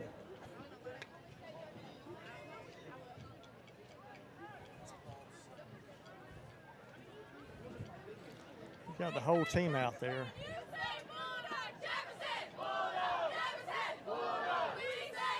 Ten remaining in the first half. It's going to be 3rd and 34 for the Well, Bulldogs. That's been going on ever since the first snap. We will be doing a dash for a touchdown tonight, but at the beginning of halftime. About 2 minutes before the half, if you are participating. Oh, I meant to tell you, I'm participating in that dash to the concession stand at halftime. Are you going to get us some gumbo? I'm not trusting that jambalaya with the love bugs in it. But it looked good, smelled good. That's a big cauldron of jambalaya. 1,000 love bugs flying around it. Ugh. 3rd and 35 for the Bulldogs. You got a jumbo package? Comes What are we in on tight. here? Twins to the left, got to catch them off guard, and that's a timeout by Newton. They said, wait a minute, we don't recognize this one from the film. Yeah. Tell you what, let me give a shout out real quick to Brown Rig. No matter what you hear, don't be fooled. Not all insurance policies are created equal. Purchase a cut rate policy online now, and you may be in for an unpleasant surprise later. As an independent agent, Brown Rig Insurance can offer benefits you cannot get from any website. Expert advice, personal service, and choices of coverage from quality carriers. Contact Brown Rig Insurance to get more value in your coverage. 903-938-8888 or see them online at brownrigins.com. Let me get one more in real quick. It's Patterson Pest Patrol. When Mother Nature sends those hordes of pests and bugs at you, man, don't panic. Call Patterson Pest Patrol. You think she'd come down here tonight and spray for the love bugs? What was that old stuff they used to spray down the It neighborhood? was poison that we ran in and played. And you played in it. Yeah. That's Patterson Pest Patrol. If you got any pests, give them a call. 903-799-9138. Back to the action. 3rd and 35. Little flip out to Turkey, and he's not going to go nowhere. I think he got back to the line of scrimmage. Taborius Joyce on the tackle. It's a 4th down, and Ethan Maxwell's going to get to kick this one away. Just nothing happening on offense for the Bulldogs. Well, you know, we had a little bit going with Trey Moss on the ground, and then turned to try and get it through the air, and that just no time for Washington when he drops back to pass. No, when he gets the ball, they're on him. They're on him. Nothing he can do.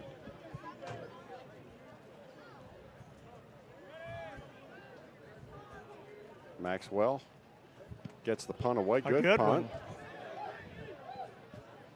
Gets a Bulldog bounce. Going to go down to the 45-yard line. 1st and 10, Newton Eagles from their own 45-yard line. Eagles will take over at their own 45-yard line. 1st and 10.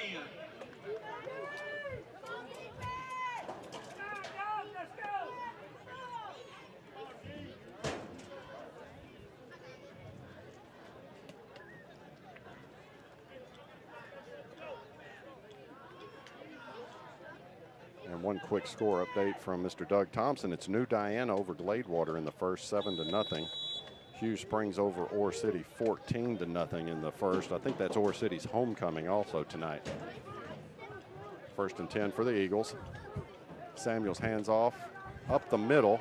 No, that was Samuels taking the handoff. And I don't think he got anything on that one.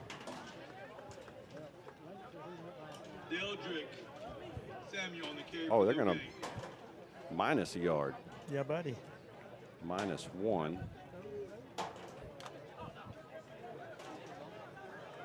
So that brings up 2nd and 11 for the Eagles. That is number 13, Isaiah Foster. Wow. It is complete. Well, Caden Parrish was the first man to him. And he's going to lose, what, 3 yards? More than that. 4 yards? Maybe 5 yards. That's 5. -5 on that one. That brings up 3rd and 15 now. So they changed quarterbacks to Isaiah Foster. Hold it. Offense. Number 10. We'll just decline that one. From the spot. Automatic. Sit down. Turn down. Ronnie Ashworth, the defensive back on sophomore. They're going to go ahead and take that penalty. And give them, I don't know. We haven't seen a signal yet, so. Yeah, they're moving them back. So that's still second down instead of being 3rd and 15. About 2nd and 25 now. And that is a fumble on the ground, and the Bulldogs recover. Bulldogs got it. That's your boy, Fisher Bradley. Here goes the dump. Here we go, folks. Watch it. Boom! There it is. Good camera work. 1st and 10, Bulldogs on the fumble recovery. 8:31 on the clock. I like that.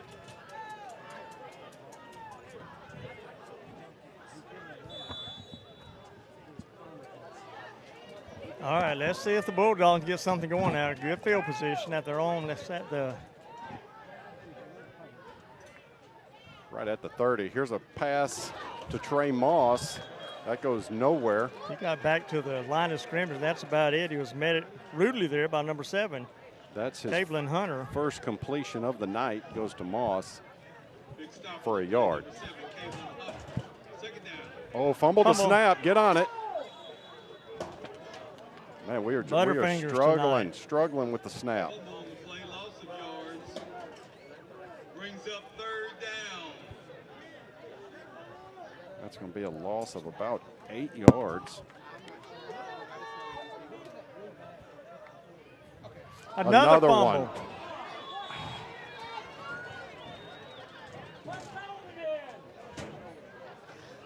We're just going backwards, Ned. That one's going to be placed at the 45. That snap leads to loss of yardage. I mean, they're just every snap, they're just backing up. Man, we just cannot benefit from these turnovers. We're back to the 45-yard line now. It looks like they're keeping the offense out there. I'm going to ask you this, but does it seem dimly lighted in the middle of the field? It is. I'm not making any dark. excuses, but Coach is going to call timeout. You're right, Bob. It's hard to see it on the screen, but from where I might be wrong. Well, you can, from that angle, little you can bit. see it, yeah. But you're right. And that one's got 2 banks out over there. So we got 7:09 remaining in the first half.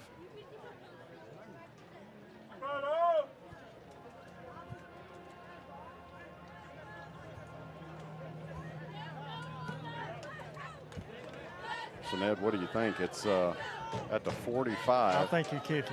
Man, I think you're right. But they're going to leave the offense out there. And maybe try offside, maybe. Or maybe a quick kick. I don't know. You've got to get the ball into the hands of Washington. And another timeout by the Newton Eagles. Defense didn't like what they saw. Timeout. Newton. I mean, Ned, if you don't like what you see, just call Joey Romano. He's your financial advisor who takes the time to really listen to you. Is your financial strategy personalized to you and your family? That is the key question. Will your financial advisor be there as your life and financial situation change? When you work with Joey Romano, your Edward Jones financial advisor, he focuses on what's important to you. You work together and use established process to create a personalized strategy backed by the advice, tools, and resources to help you reach your goals. That's Joey Romano, 903-665-9965. So back to the action. It is 4th and 25. We've got 4 receivers left. And it's going to be a trick play to Turkey. This one way overthrown. Oh, me. Way overthrown. That goes nowhere. So that'll be a turnover on downs. It'll be a turnover on downs. 1st and 10, Newton Eagles. And they got it at midfield now, 45. So right now Washington is 1 for 12 for 1 yard. Newton will take over at their own. I wonder why we keep losing our picture. I think it's connection. Oh, Right. our streaming device is doing its job the best it can. We're on a hot spot tonight. Hot spot, no Wi-Fi. 1st and 10 for Newton. And trust me, it was a hot spot when we got here. 7:02 remaining in the first half. So we're about. Now we're going to call timeout. The Bulldogs take a timeout. Back and forth. I mean, if you make a mistake or making a mistake in life, you call Bulldog bail bonds. These guys at Bulldog Bail Bonds, they're locally owned and providing fast service with credit available. Call Ken and John at 903-665-1123. Available 24 hours daily. Bulldog Bail Bonds is a proud supporter of Jefferson Bulldog football. Folks, if you look at the left top screen, you have a picture of the Bulldog with a gold ribbon. That is in honor of Avery Lawson and full support. Appreciate Jay Patrick for putting that on there. I would almost guarantee you that Avery is sitting there watching this game on YouTube. 1st and 10 for the Eagles. That's Samuels at quarterback. Drops back, fakes, play action, going deep down the middle of the field. It's way overthrown. Intended for number 2, Braylon Patterson. Samuel's pass falls incomplete, brings up 2nd down. 2nd and 10 now for the Eagles, 6:57 on the clock. Only score coming off a Bulldog fumble, went 92 yards for the Eagles. Tyler McCurry and Lamarian Douglas was on coverage that time. Both of them back there with him.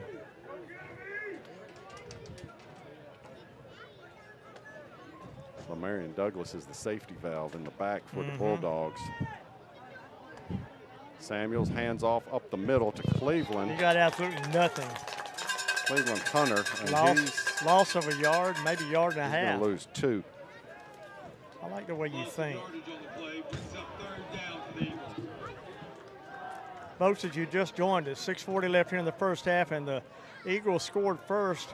Score is 6-0, and it's been a fist fight.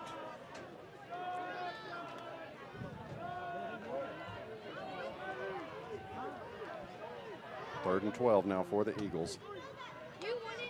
Oh, we got a low snap. It was fumbled. He picks it up, and he's going to be brought down. Yeah. Did you see number 7 blow through there? Tobin Tomlinson went through that hole, and the quarterback looked like he looked right at him. So it'll be 4th, and we'll see what they do now. That's going to be 4th and about 16, 17 yards.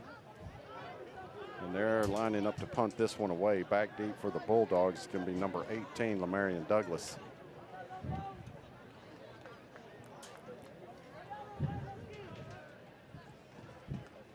Here's the snap. Low snap. He gets it up. Oh, it's blocked, it was almost blocked. It's handled by Douglas about the 16-yard line. Here he comes. He's got a seam up the middle. Tries to break it outside. He's got room. And he's going to be taken down across the 45. Looks like the 46, 47-yard line of the Bulldogs. Aaron Davis just zigging and zagging all the way down to the 46. It'll be 1st and 10 there, Bobby, and he had some moves there. Yeah, he's got some speed. He's the deep man on defense, the safety valve. At their own 46-yard line. 5:29. Dogs need to get something in the end zone here.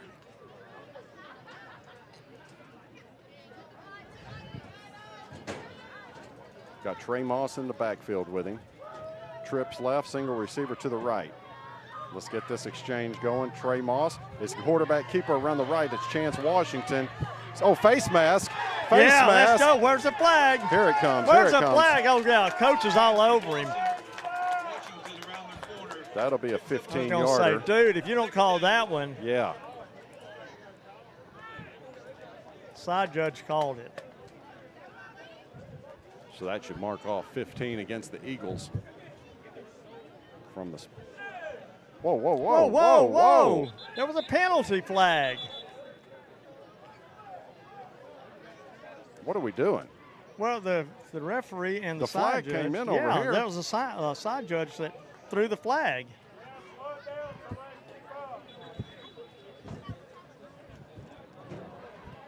Now he's calling it. Okay. There you go. Yeah. The referee was totally oblivious. He never even looked at the guy. He had to whistle to him to get his attention. Flag came from the sideline and just didn't see it. So 1st and 10 for the Bulldogs. Ball's going to be spotted at the 34-yard line of the Eagles. If somebody cut that pole down, I can see. Yeah. Turkey goes in motion. This is going to be quarterback keeper around the right side. And he's going to get a few yards out of that one. Well, Chance might have figured something out there. Now he starts doing that, that'll open up that middle. Second down.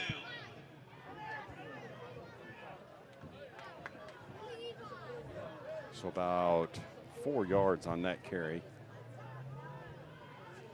Look, Terry Moore got her a bowl of that gumbo and a glass of water. We'll wait and tell her what she's eating later. Washington looks to throw. Oh, intended for Trey Moss, a little behind him, I believe. Washington's pass falls incomplete. Brings up 3rd down. So about 3rd and a long 6 now for the Bulldogs with 5 minutes remaining here in the first half. Bulldog fans, stick around for halftime. We'll be bringing you the Bulldog Band live from Newton, Texas.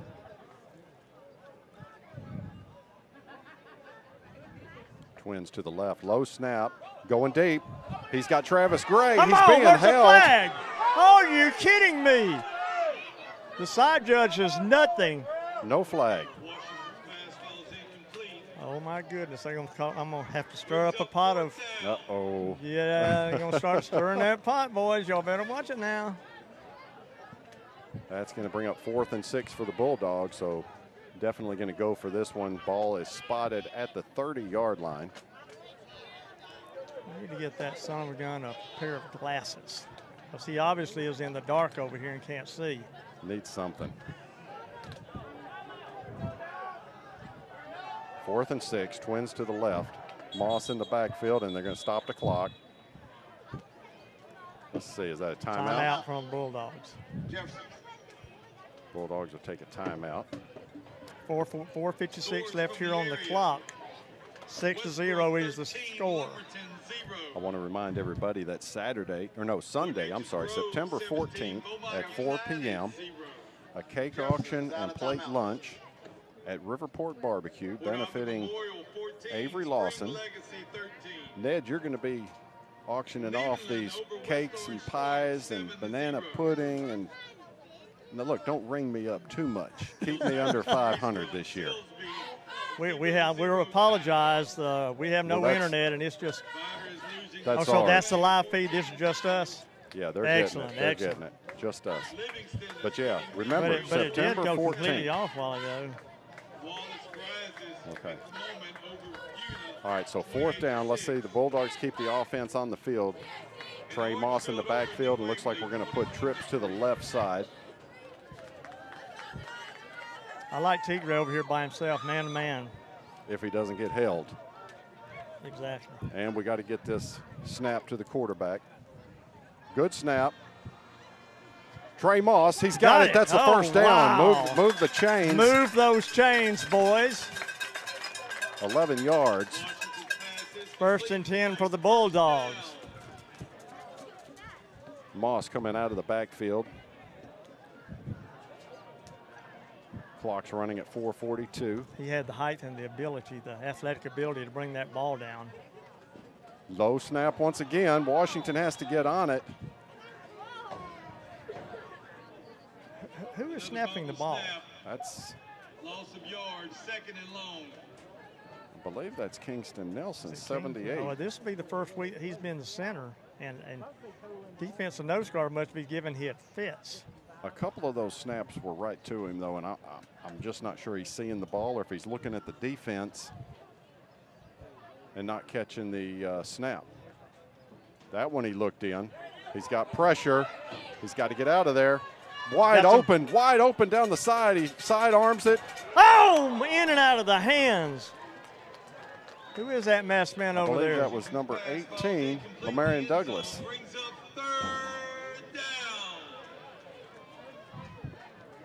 under heavy pressure. Couldn't get the ball to him. 3rd and about 14 now for the Bulldogs.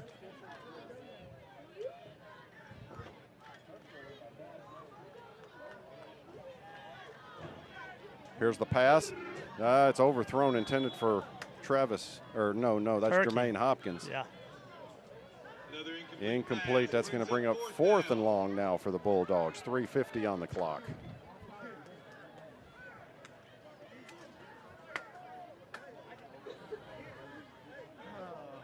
Both of these teams ranked in the top 5 in state for each division.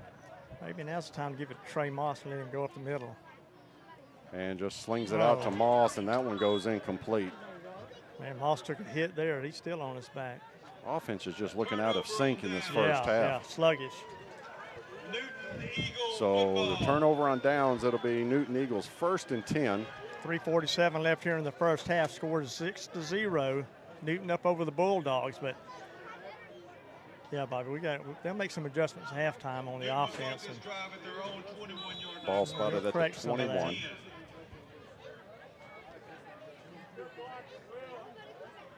Yeah, definitely going to talk about this at halftime and make some adjustments.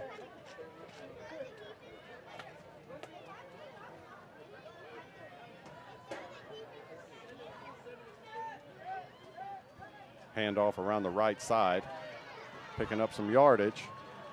Across the 30, going to be close to a first down. I believe he got it. Yeah, he's got the first. That's going to be about 12 yards. About 12 on the play. First down.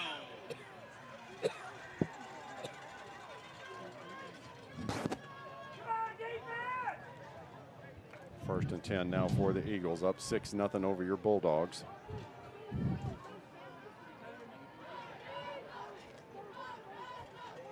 This one is wrapped up. Oh, my goodness. That is number 52 of the Markavian Tatum for the Bulldogs, driving him backwards. Brings up 2nd and long. I think that's KJ Porter, wasn't it? Number 3? I believe so. 7.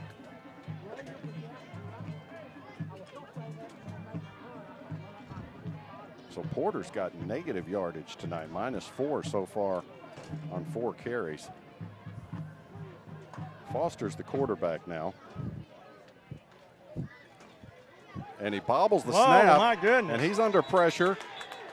That's number 52 once again. Wow. Markavian Tatum for the Dogs. He's going to take a huge loss. Brings up a very long 3rd down. They just one of those big linemen we were talking about. Clock is still running down to 2:19. Bulldogs are out of timeouts. This is Bobby about 3rd and 19. Yeah. I mean, there's still time for us to get the ball back, hold them here and force a punt. And they're just going to try and run it. That's what they're doing. We got it down to 2 seconds and call timeout. So 2 minutes remain in the first half. Bulldogs down 6-0. New rule in high school football, this is a 2-minute warning. 2-minute warning. New in high school football. New in high school football. Dash for a touchdown. Please head over to the side gate where Miss Isaac and Miss Walker will be there to welcome you. This is the Eagle Buck Dash for a touchdown announcement. If you're Yeah, I'm not sure what all that's about, but I'd like to get in on it. Yeah. If there's food involved. Yeah, especially. Waiting on you. I've eaten twice this afternoon. The old gut is just growling right now thinking about it. Every Friday morning at 9 a.m. at the Newton ISD Administration Building. Bulldog defense comes back out looking for a stop here. 3rd and long for the Eagles. Newton Eagle fan Bobby Bean is the host. They might try to pull him off. No, they're going to run it around the left side, and he's got a hole, but it closes quick. He gets up to the 30. That was KJ Porter. KJ Porter turns the corner. Lamarion Douglas on the tackle.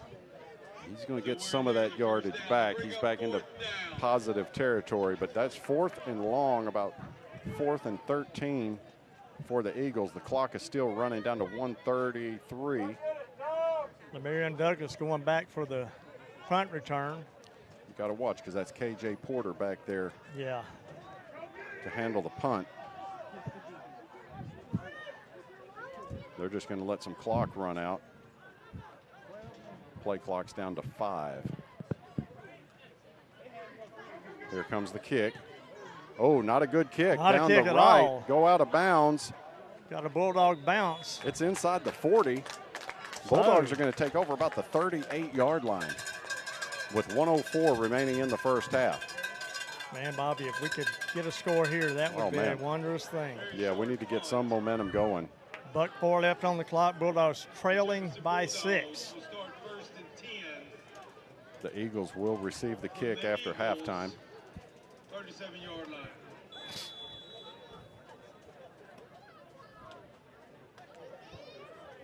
All right, let's see what happens.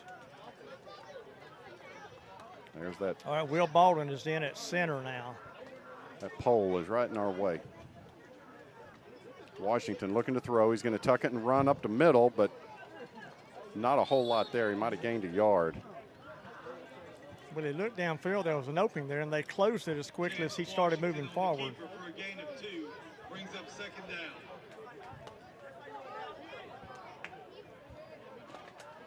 Down to 44 seconds now.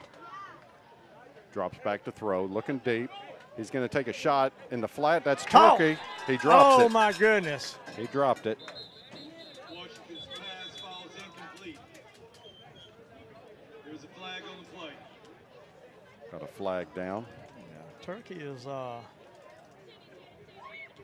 think he got racked a little bit. That's going to go against the Bulldogs. Back him up 5 yards. Illegal lineman downfield. 3 penalties for the Bulldogs. That's strange. They've been backing up all week. I mean, all night. And now they're going forward.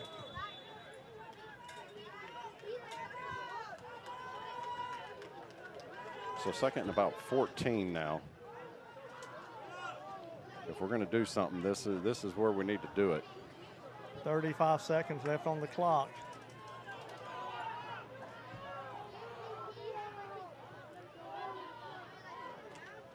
Washington hands off, up the middle. This is Trey Moss sliding down to the 30-yard line. Decent Call game. timeout. Call timeout. We don't have any timeout. Oh, we don't have any left. 24 and ticking. They're up and ready to go. Another one up the middle to Moss, but they're going to wrap him up for no gain. And that's going to be it. 12. Well, you could 11. spike it. Get up there and spike it. Oh, it's 4th down. Yeah, he's going to have to run it. They get it off. No, you can't do that. 1 second on the clock. Incomplete pass. Turnover with 1 second. Now, this defense can't sleep right here. That's right. They're going to go deep. You never know. They can just launch one deep. Man, all he had to do was just hang on to the ball. And then just knee. We're in for a fight tonight, I tell you. It's 6-0. Yeah, this is going to come down to who makes the best adjustments.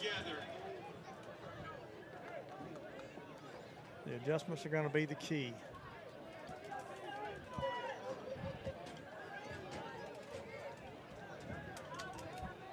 So here come they're the going Eagles. downfield. Yeah, they're going to try something. Yeah. Drops back to throw. He hands it off up the middle. He's got a seam. Somebody's got to get on him. That's KJ Porter. He's still on his feet. The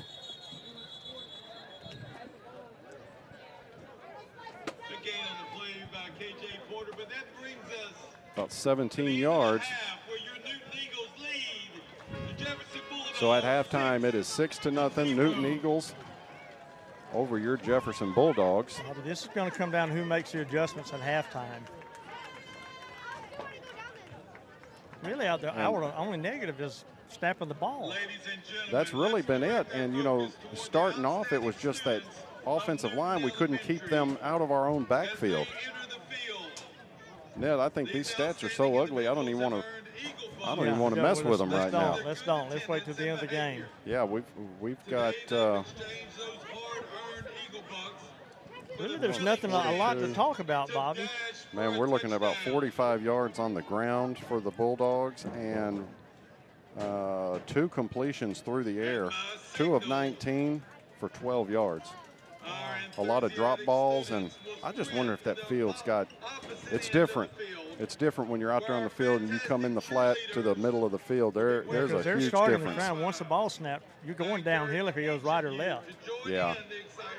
And we talked about that in pregame. You know, Washington, if he gets the ball to him and can hang on to it, he's got to adjust a little bit for that slope coming towards the sideline.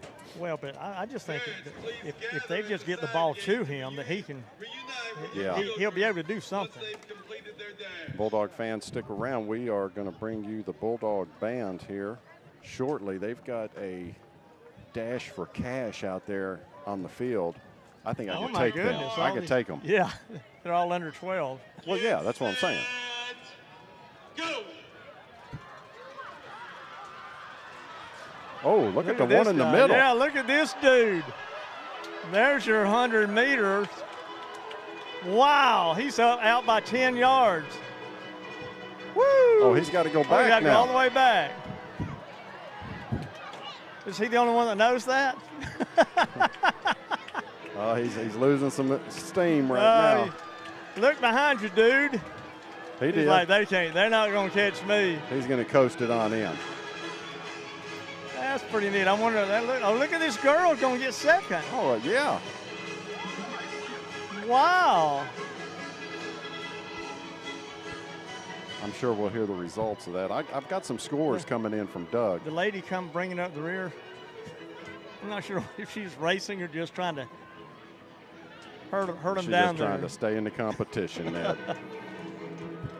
Doug's got me some scores. It's now Gladewater up over New Diana 14-7. Harmony's over Sabine 7-0. White Oak is up over Pewitt 16-6. It is Hooks over Atlanta 9-6. Pittsburgh over DeKalb 21-0. And we've got Hugh Springs 22-8 over Ore City. Harleton is up 6-0 over Queen City. Marshall is over Longview at the moment 7-0. Yeah, that'll probably change. But I mean, they're due for a comeback. They've been playing every year for like 132 years, something like that. It's an unbelievable amount of time. I mean, it's just forever. Yeah. The faculty and staff of Jefferson Junior High. Bulldog fans, we're going to take a break and leave you with the field with the Jefferson Bulldog Band and their performance. We'll be back shortly. The band is directed by John Marsh.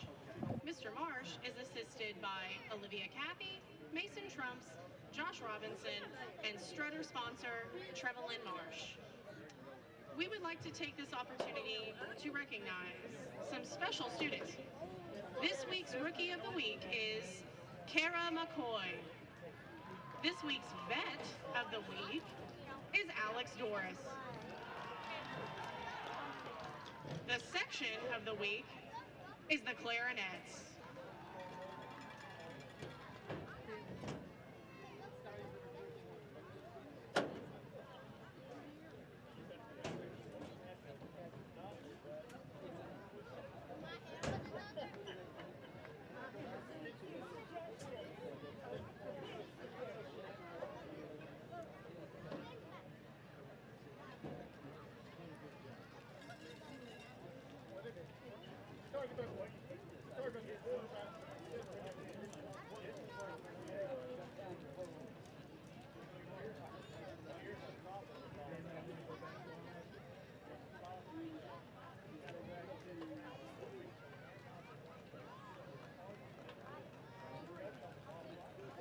Tonight, the band will perform parts 1 and 2 of its 2025 field show entitled Ignite, featuring soloists Richard Snowgrove and Gunnar Walker.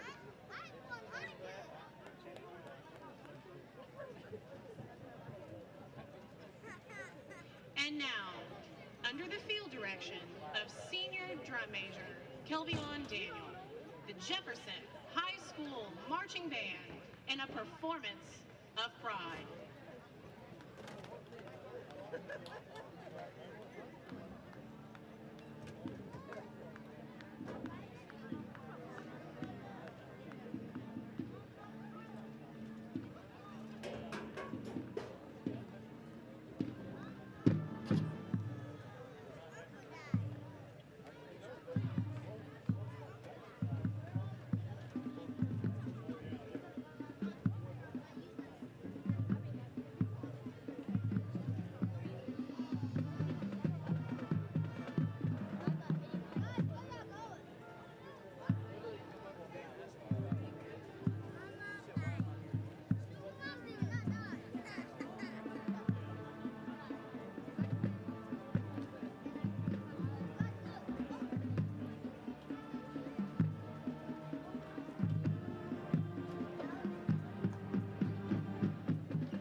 Now please welcome our Jefferson High School Strutters. The Strutter of the week is Carly Long. The Strutters will perform To Lava Chicken.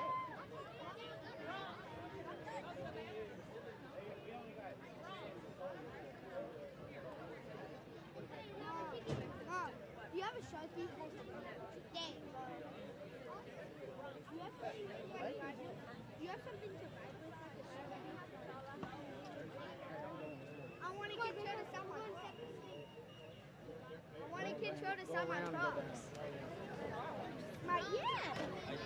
Bring his pants.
Ladies and gentlemen, the Jefferson High School Pride Marching Band.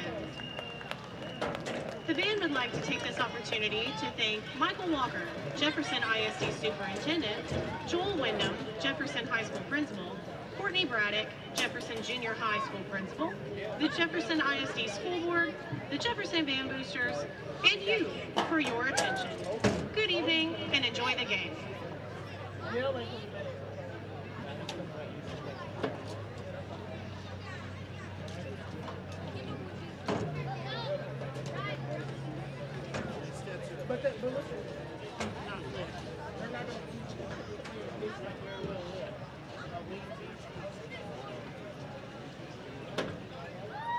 Did you see Ellie lose Pittsburgh? Right now,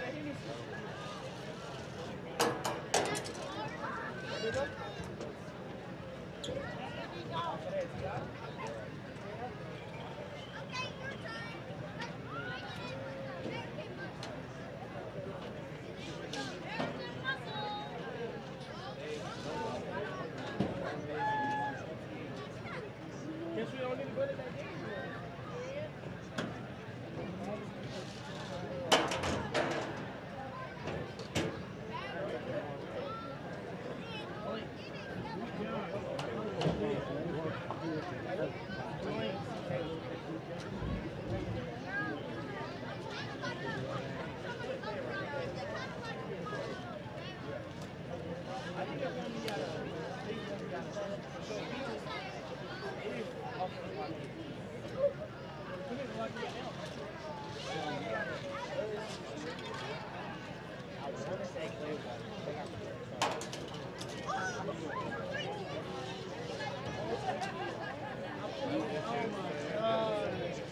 Bulldog fans, I'm sitting up here in our skybox with the Bugs, the Heat, the Jambalaya, Mr. David Snellgrove, class of '85, and SFA. Yes. So let's talk about that real quick. Your years at SFA were '86 season, or no, it would have been the '85 season through the '89 season. I tell you what, here we are in Newton, Texas. We're a little older now, just a little bit, not that much. What do you see out here? That's how the game has changed from the '80s to 20. Man, that sounds weird. From the mid 1980s to 2025. Probably one of the biggest changes you see on the field is the number of coaches. If you remember, we had like 4 or 5 maybe total coaches in the program. That's right. And they pretty much had to do it all. Number of coaches. And what about the uniforms? Yeah, they're a little bit more snazzy. We were just maroon and white, and that was it. Coach Bennett was a maroon and white guy. He was a Jefferson Bulldog, and he was not going to put any extra colors on a uniform. And just a plain white helmet. That's it. Plain white helmet. I don't even think we had a J on the side of it. No, we didn't have anything on there. It was just a plain white helmet. but we still got to play football. That's right. That's right. Talk about some of those guys that, well, I was a year behind you, so I played with some of those guys, and just say the year before and on your team, you know, hey, there were some studs. You know, Paul Butler at running back. He was a running back my junior year when we went to the playoffs for the first time, and I don't remember how many years before that. Yeah. But, and back then you could only take one, and I think our first year to the playoffs you could take two. That's right. Ladies and we were the gentlemen, second team in our Newton district. Independent School District proudly presents the Had a good time. 2025 We were fortunate enough. You were, I think, a sophomore my junior yeah. year, and got to play on the varsity that year. Yeah. So it was And good in times. your class, Stevie Hicks at running back. Did he go to SFA with you? Yeah, he went to SFA. He was a defensive back at SFA. That's right. Bulldog fans, we are swarmed by bugs up here. Oh, they're terrible. So just bear with us. Jay was good enough to get us some video up here. What about the speed of these players compared to what we had back then, or how fast the game is going? I think the game is played a little bit faster as far as between snaps a lot of times. We were more, even the teams we played against were more of a huddle team, and we would nearly break the huddle with 10 seconds left or whatever, and you run a play and then you're back in the huddle for a while. And just churn the clock and keep a steady ground game, it seemed like. Yeah, but you know, the speed of the game, as far as player-wise, you know, we had Stevie Hicks, Paul, but we had some runners. Oh, definitely. And but other than that, that's about. We would like to invite the crowd to sing along with us. Sit back and enjoy. We're fixing to get pounded with some sound from that Newton band that's taking the field. But you know, one big thing I noticed today, or past 10, 15 years compared to when we played, is the passing game, how much more the ball is thrown around. Yeah. You know, we grew up, Jerry Bennett was pound that ball right up the middle. And Jefferson's always been known for a great running back. That's right. That's right. When you're a great running back in Jefferson, you're going to get the ball 30 to 35 times a game. That's right.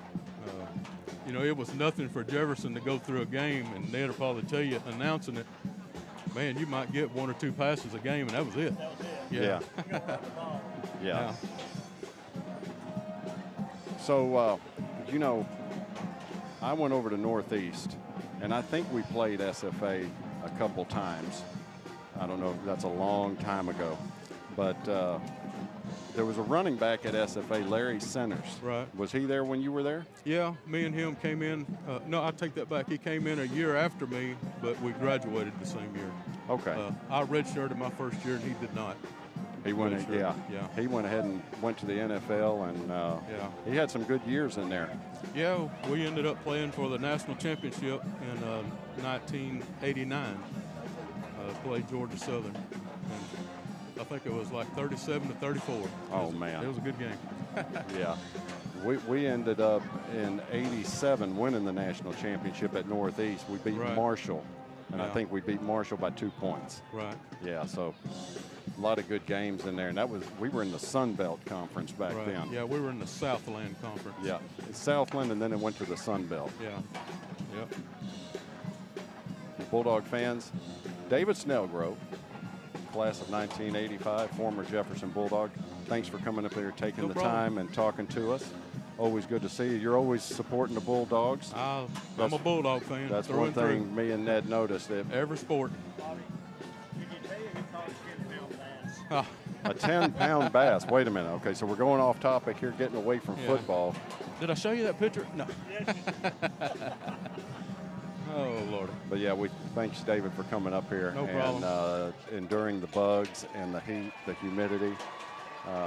We got up here, I think, a little after 4 o'clock, and it was bad. It was bad. Yeah. It was hot. And we're stinking. We're It's a whole sweating. lot more humid down here than it is up in Jefferson.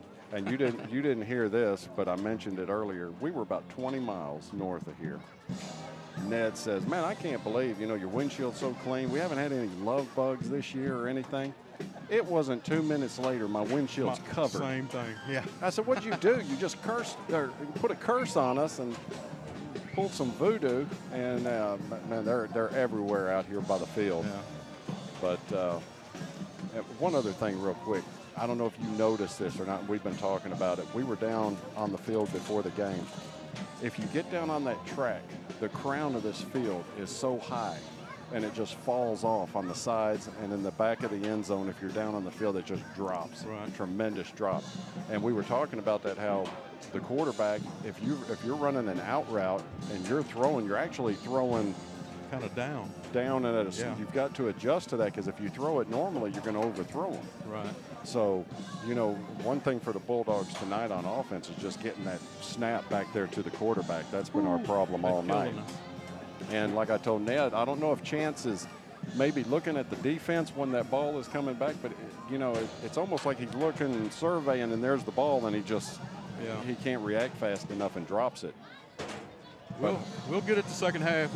We're able to move the ball when we can get the ball to the quarterback. We're able to move it pretty good. So. And they've been moving it on the ground right. decent. So, and they've got to take advantage of the turnovers. Right. That was key. We had a couple good shots down here coming off of a fumble and just couldn't convert. Right. So hopefully we get it going. Well, David, thanks. No problem. Thanks for coming up. I Good appreciate seeing you taking Charlie's place.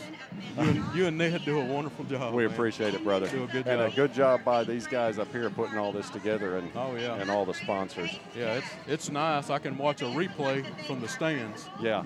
Yeah, that's right. So. We appreciate it, David. No problem. Enjoy the rest of the game. Okie dokie. Jay Patrick, appreciate it. And why don't you take us to a commercial loop real quick.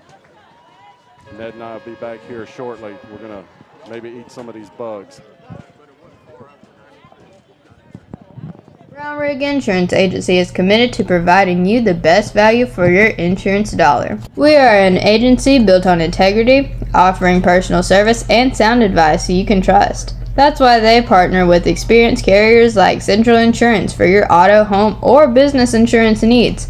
Central's quality insurance products are reasonably priced and backed by prompt professional service, providing value for your peace of mind. Call Brown Rig Insurance of Jefferson at 903-938-8888 or visit their website www.brownrigins.com. Hey, did you see that touchdown? No, I guess I missed it. I really need to go get my eyes checked. I just don't know where to go. Go see Dr. Sheila Lane Bartels at Maximize. Their staff has the best customer service in East Texas. You walk in and see a bunch of friendly faces and the wide variety of frames they have, ranging from women's, men's, kids, and even designer frameware. They have everything you need. Plus, they have contacts and sunglasses. You will be seeing every touchdown after you see her.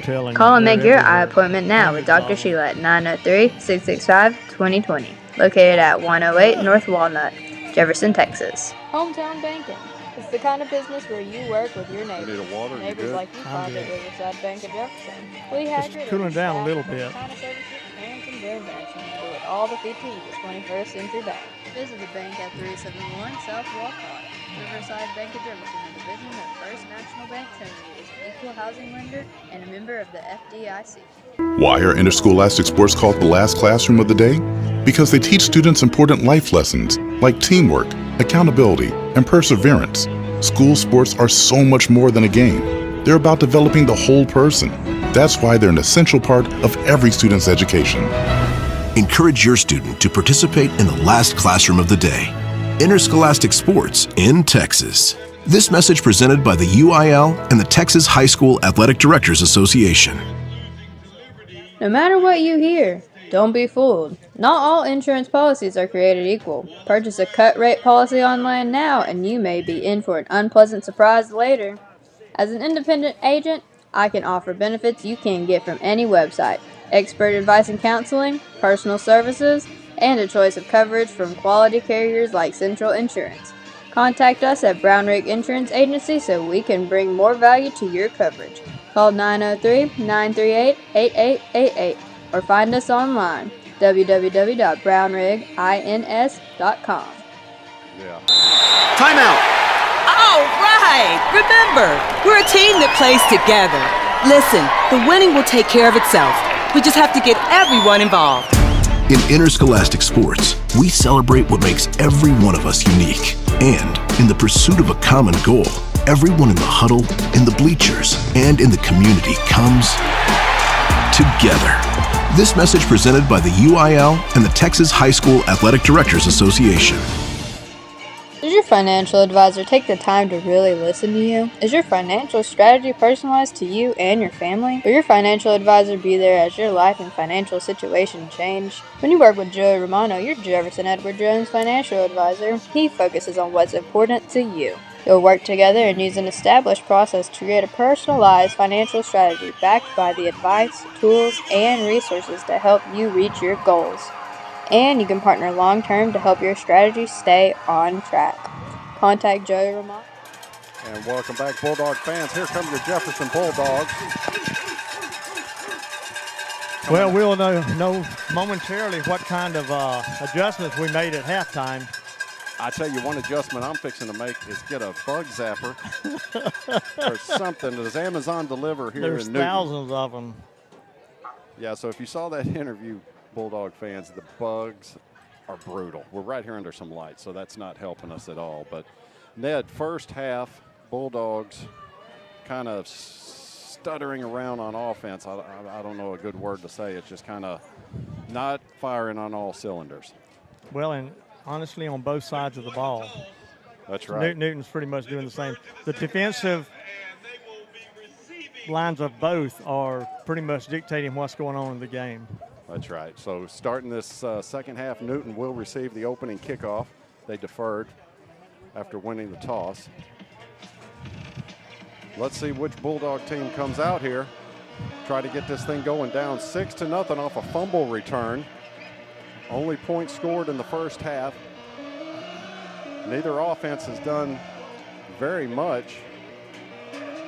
Well, it's a fumble return, wasn't it? That was it, a fumble that return. That was it, and then they missed the extra point. Yeah, they went for 2 and didn't convert.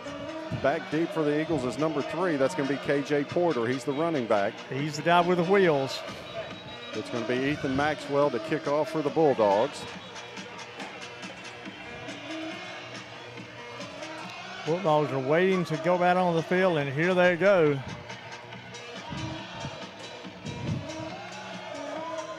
I'm sure Coach Taylor's got them fired up coming out of that halftime.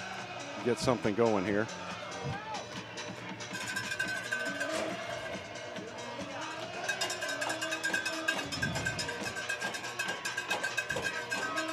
Bulldog fans, we're set to start the second half. Ethan Maxwell with the kickoff. It's going to go down the left-hand side. It's going to go out of bounds. So that'll be good starting field position for the Eagles. Going to be the 25-yard line. It'll be 1st and 10 plus.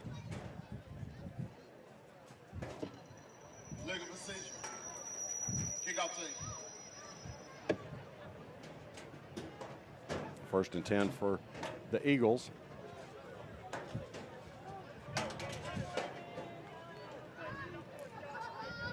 Bobby, thus far, the defense, well, for both teams, has just shut down the offensive power. But our guys have shut down the run, because I'm telling you, against West Orange Stars last week, oh, yeah, they opened up gaps and they were just running up and down the field. Don't forget about the jambalaya in the FFA. The jambalaya. The jambalaya. It's on sale. It's crunchy. I had a bowl at halftime. Delicious. Ned, it sure smelled good, though. It did smell good, but where we're at right now, I'm even scared to open my mouth to talk. I know, because there's 1,000 bugs flying around. All right, 1st and 10 for the Eagles. We're going to get back to some football. This is like being in a swamp. It's bad. Let's see which quarterback is out there. That's going to be Samuels, number 5 at quarterback. They've been swapping out. Puts a man in motion. That's KJ Porter. He gets it around the left side, trying to turn upfield, and he's got some yardage still on his feet, still across midfield. You know, Bobby, he's the real deal. 20-yard carry up to midfield for Porter.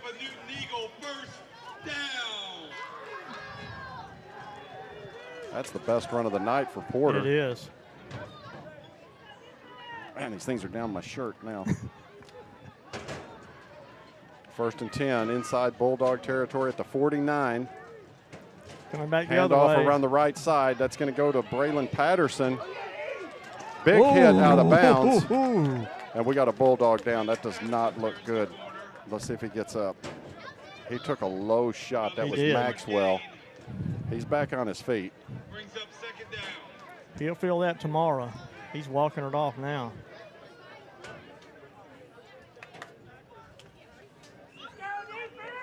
It's going to bring up 2nd and about 4 for the Eagles. Samuel goes under center. Hands off up the middle to Porter. He's going to have enough for the first down. Now, this is the way they run the ball against West Orange start.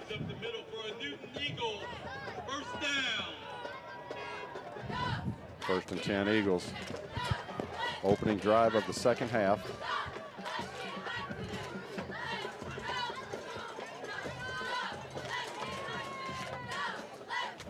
Samuel keeps it himself. Looking for somewhere to go. Yeah, Bulldogs wrap him up. Back at the 43-yard line. Pack of dogs got him that time. That'll be a loss of 7. That's going to bring up 2nd and long now for the Eagles. Was that ball loss about 7? Yeah, I got him a loss of 7.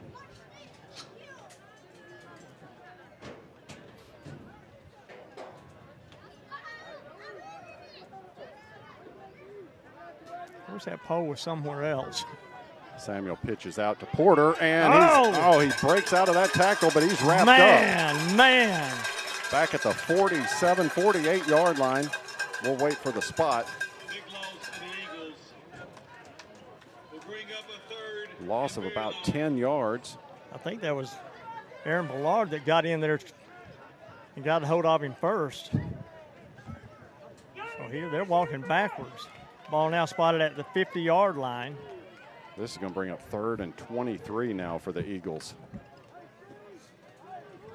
Bulldogs coming up strong on defense after allowing a couple huge runs on the ground. Samuel, quarterback keeper, around the left side, and he's going to get into Bulldog territory about the 39. He's going to be well short. It's going to be 4th and about 14. What did we say? Let's see where they mark it. 4th and 13, we'll call it. Defense needs to step up here. 9 minutes remaining in the 3rd quarter. This is still the opening drive for the Eagles. Kind of going both directions. A little gain, a little loss. Porter goes in motion. Samuel drops back looking to throw. Oh, the ball is tapped. They're going to call it incomplete. Yeah. It was knocked out while his arm was going forward. So a turnover on downs. The Bulldogs will have it 1st and 10.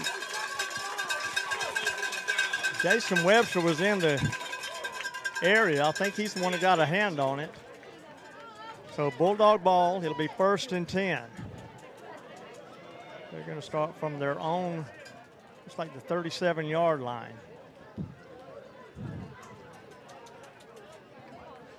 All right, let's see what we're doing on offense. This will be the first drive of the second half for the Bulldogs. Will Baldwin is in at center.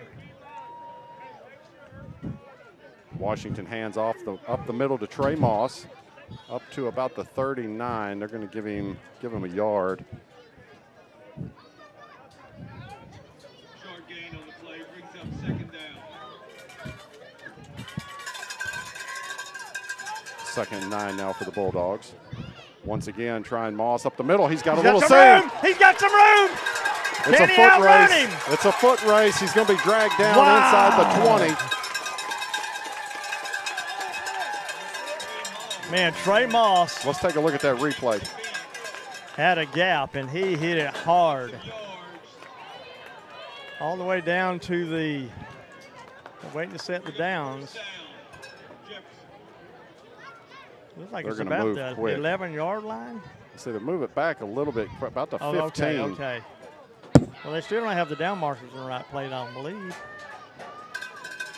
This will be Washington keeper trying to get up the middle, still on his feet. Man, he had the back of his jersey stretched out about 1.5 feet. Inside the 10.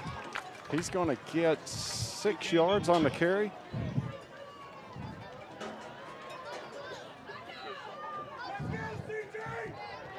Second and about 3 now. This is going to be Moss around the right side, but he stood up. Yeah. He's going to take a loss on that one.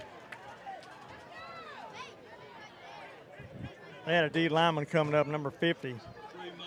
He was there as soon as he got the ball. Going to lose 3 on that one. Darius Chardrose. 3rd and 5 for the Bulldogs. 7:22 and counting.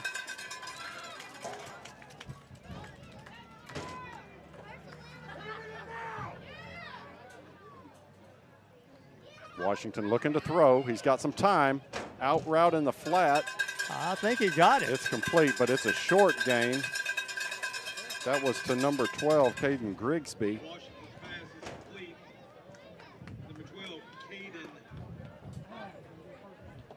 That's going to bring up 4th and maybe a yard.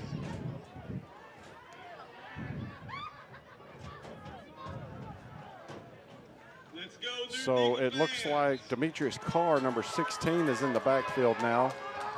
And he is low and fast, Ned. He is. He He's can get slippery. that yard. Or they gave him the first.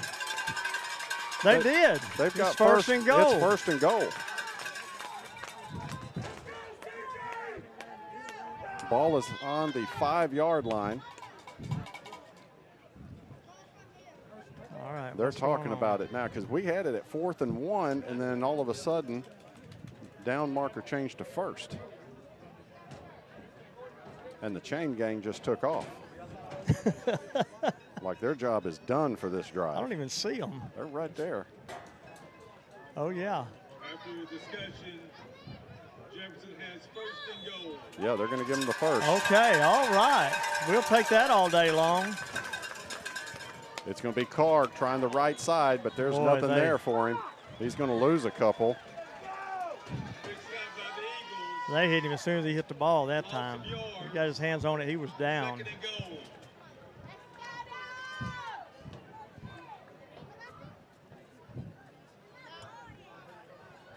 Ball spotted at the 7-yard line. 2nd and 7 to get in the end zone. Here's a pass. Slant in. Oh. Intended for Turkey. Turkey. Goes incomplete. It was well behind him. Boy, he had some fire on it, though. 3rd and goal from the 7-yard line. 6:17 on the clock. Huge opportunity for the Bulldogs after that Trey Moss run. Chance on the keeper. Rolls to the left side. Got some room. He's got to make the turn. Oh. He's close, but he doesn't get in. Got about to the, is it 3? the 1 or the 2? It's hard to see where we're at. I think it's the 3-yard line.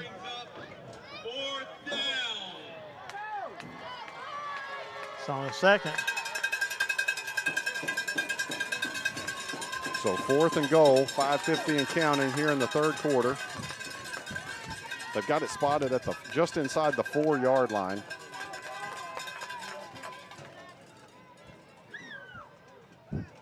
Got to get rid of it. There he is, and that one goes incomplete. And we got a flag. Yeah. There's the flag. Looked like a hold. He was throwing it to Turkey. That'll be a fresh set of downs. Half the distance. And this is where you could use Cambo. Oh.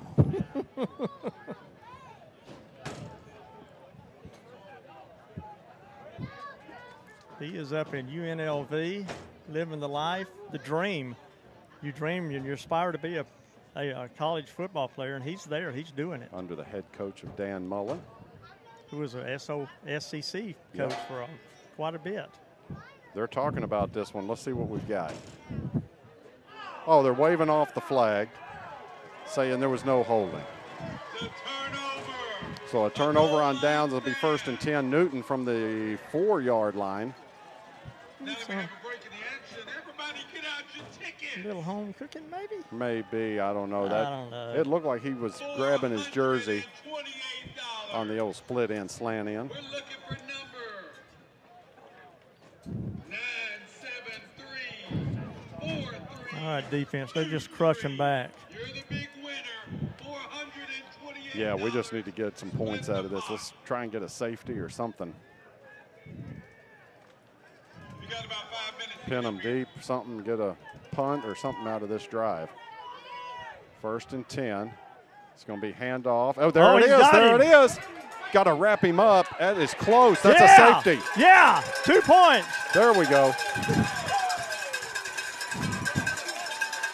And we'll get the ball. Well, I tell you what, Bobby, defense is, they're paying their debt. Here's the replay. That was Braylon Patterson trying to get out of there, but he didn't. I didn't see who tackled him back there. I couldn't tell if it was 30, 10, or 7. But nobody came over for a dunk. Look at Coach, he's getting fired up now. He's fired up. Yeah, we gotta get something out of this. We'll get the ball back again. 5:28 on the clock. Your score is 6-2. And no, we're not playing baseball. This is football. This has been a knuckle buster since the beginning. Oh, you got T-Ray back there and Turkey back there. They've got some speed. And Tyler McCurry is back there.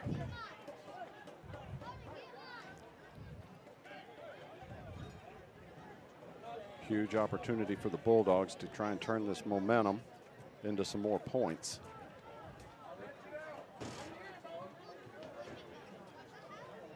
A lot of speed back there for the Bulldogs. Newton will be kicking off from their own 20. That's number 7, Cleveland Hunter. You know, you might need some, there you go, move up a little bit.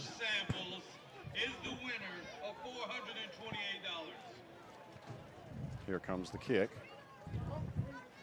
Kind of a short kick. That's going to be Travis. Travis Gray falls on it at about the 49-yard line. That was better than trying to pick it up and run with it. Just Definitely. take the ball there at the 50-yard line, or what did you say, the 49? 49. Hour 49. Bobby, there are bugs crawling out of your arms and your neck. Bugs everywhere. We are being swarmed. But it's football. I don't mind. Yeah, except for when they get in your nose. Yeah, in your mouth. I almost want to turn the lights off.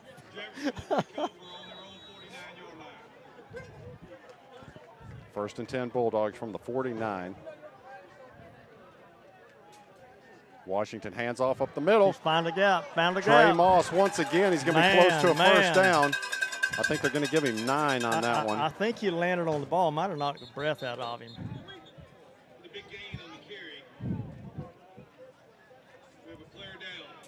So Moss has 11 carries for 73 yards now. Just short of a first down to bring up second and about a half a yard. He's sitting up now. He's got a cramp. Hey, it happens. It happens.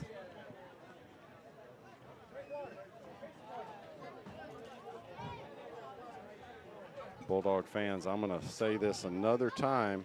Mark the day, Sunday, September 14th at 4 p.m. Riverport Barbecue.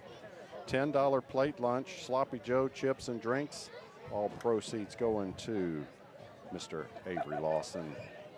We're going to have a lot of expenses, Bobby, going back and forth to Dallas for, I mean, it could be for 8 or 9 months. Who knows? We're hoping it's not, but. And after that, a cake auction. I just need I'm gonna run you some money. I'm gonna get some money out of that. I know. Not just you. Oh. If you sneeze, you've raised the bid. That's right. That's right. I've been around you as an auctioneer. You got to watch yourself. I think Charlie's going to be the main auctioneer. I'm going to help him. Well, we'll see how he does going. Yeah. If he's not getting enough money, I'll just take it away from him. Yeah, we're going to raise some money out of this. Okay, second and short now for the Bulldogs. 5:15 remaining in the third quarter. Washington keeper around the left side trying to get the first down. He'll have it and then some, being pushed out of bounds at the 36-yard line. That's good for about 7. 7 yards, yeah.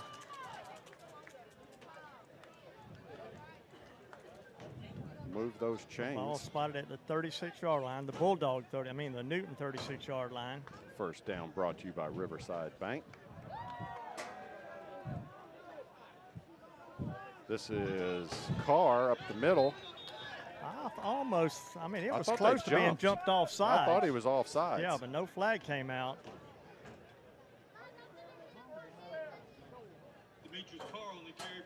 Yeah, he might change up that snap count and draw somebody off. Mm-hmm. 2nd and 10. 2nd and 10 now for the Dogs.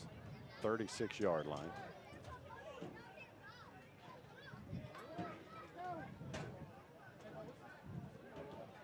Got twins going out to the right. Travis Ray and Caden Grigsby. Washington hands off to Moss up the middle. Boy, no, that was Carr. I'm sorry. He's big number 55 that time. He came in and immediately had him. Dylan Walker, senior D lineman. 3rd and 11 now for the Bulldogs.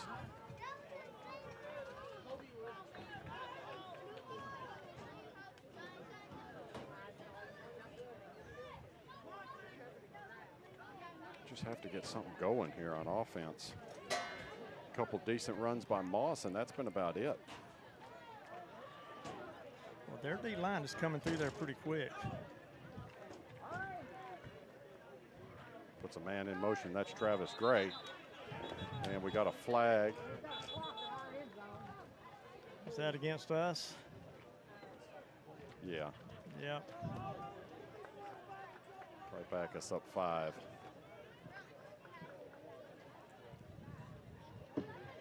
Delay a game. Delay a game. Offense. Well, if you could see Well, once again, if you could see the time clock, Third down. that's ridiculous. Maybe it's some of this money they're giving away to these potluck suckers. They could buy a clock. So 3rd and 16 now for the Bulldogs. That's Turkey coming in motion. Handoff up the middle. That's Carr. He's got us in. He's gone. He's gone. He is gone. They will not. Oh my goodness! He fumbled the ball. Oh my gosh! Fumbled. They picked it up, and oh my goodness, man! Oh, 46 or 42 yards and fumbles.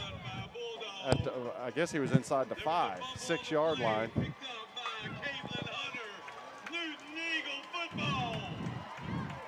Demetrius Carr is the sophomore. Man, Bob, this has been a brass knuckle ever since we started. It is. 3:20 on the clock here in the third, and the Eagles take over. Looks like inside their 5. I can't really tell. Maybe the 4-yard line.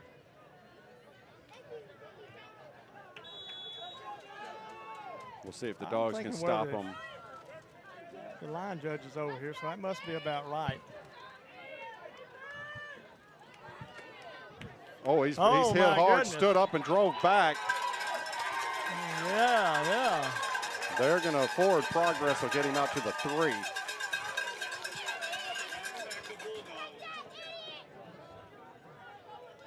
Corey and Blanton.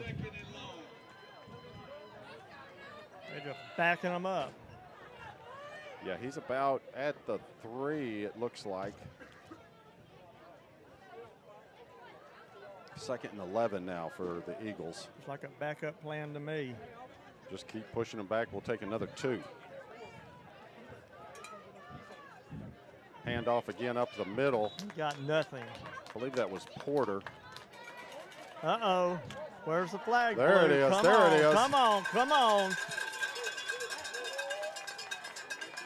Corey and Blanton put his hands up, nothing, and there comes the flag. Sometimes you have to help those officials. Yeah.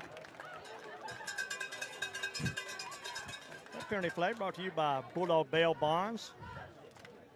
We haven't had many of those tonight. Not a whole lot. I'm fixing to start throwing some up here. We just need a bottle of Raid. Kill these cans. Did they make the call yet? Unsportsmanlike.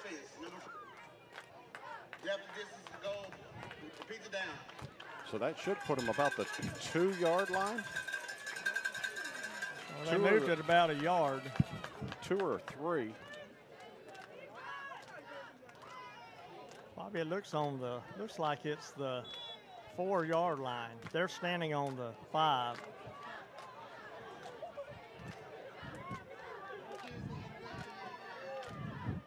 Handoff up the left side. He gets to the outside. That's Porter, I believe. He's going to have enough for the first down.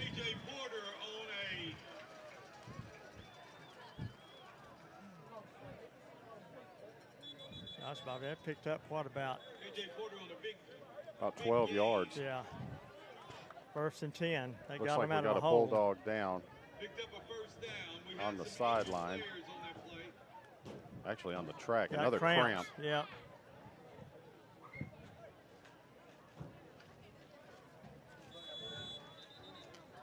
That's number 18.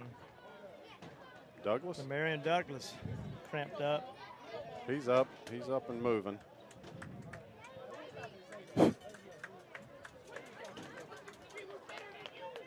Is that right? Man, you can't hardly do anything. It just locks you up. 1st and 10 for the Eagles. Get him some water. Looks like the ball's on about the 17. Juice. Yeah, they need that. Oh, this ain't good. You got 2 receivers with 1 guy covering. That's going to go up the middle, though. That's number 13, Isaiah Foster. Fisher Bradley on the tackle. That is freshman quarterback Isaiah Foster on the carry. Yeah, Foster's just a freshman. Bring up 2nd and 4 now.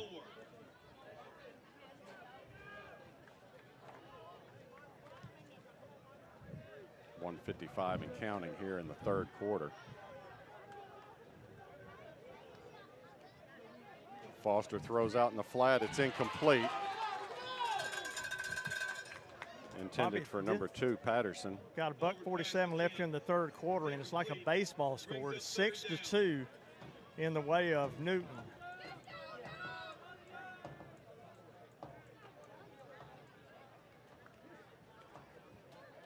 Through the air, Newton is 3 of 6 for -6 yards.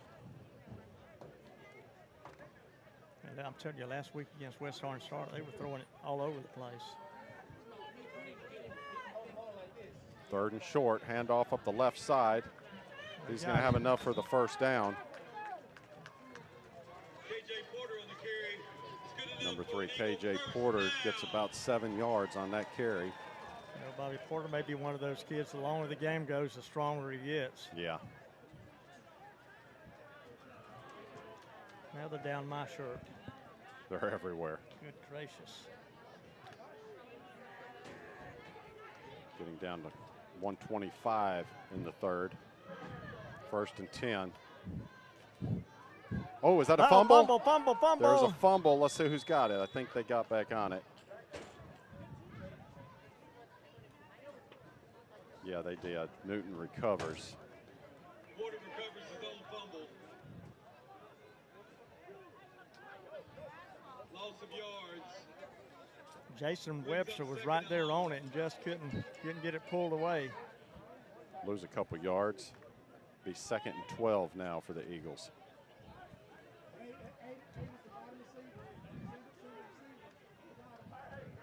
Handoff around the right side. They got him hemmed up. That's going to be Samuels. Oh, late hit. No. No, they didn't throw it. Okay, good. Samuel on the carry. Turns the corner. Picks up a few yards. Will be an Eagle 3rd down. Woo. They're going to give him about 3 yards on that carry. 3rd and 9 now for the Eagles. Stops the clock at 43 seconds left here in the 3rd quarter. Ryan Jameson checks out. I didn't say who came in.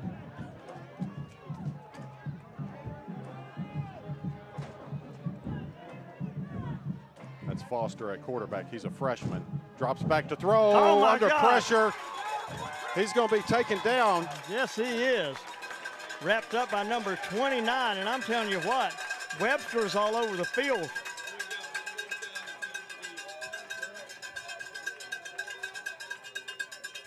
Loses about 8 yards, 8 or 9 yards. Going to bring up 4th and long. No, he lost more than that, about 12 yards. Yeah, Jason Webster is just lighting it up back there. Putting the pressure on. I'm telling you. They're going to let this clock run out, and that'll be the end of the third quarter. The score, Newton Eagles 6 and your Bulldogs are 2. And the next time you have an outside project or are planning a big event, be sure to prepare for all your needs. The folks at Porta-John are happy to fix you up with all the outdoor conveniences. Anytime you need them, Porta-John has everything from simple portable restrooms to handicapped accessible facilities and hand wash stations. They can even provide air conditioning or heated restroom trailers for your next big event. Give them a call at 903-665-7449 or go online at portajohn.com. Porta-John, where service makes the difference. Porta-John proudly supports the Bulldogs and the JHS Strutters. Bobby, we need to have Patterson Pest Control up here immediately. Bring the foggers in and take care of it. Sheila, come and help us out. We're covered up in bugs. Man, we need something. And if you can't see these bugs that we're dealing with, go down to Maximize, because Dr. Lang Bartels will get you seeing 2020 again. These bugs are everywhere. Maximize has a wide variety of frames, women's, men's, kids. They even have designer frames too. Has everything you need for your family eye care, including contacts and sunglasses. 903-665-2020. Here it is, 4th and long. Here comes the punt. This time it's a decent punt down the right side. Let it go, Turkey. Let it go. That's going to go inside the 40 to the 36-yard line, where the Bulldogs are going to take over 1st and 10.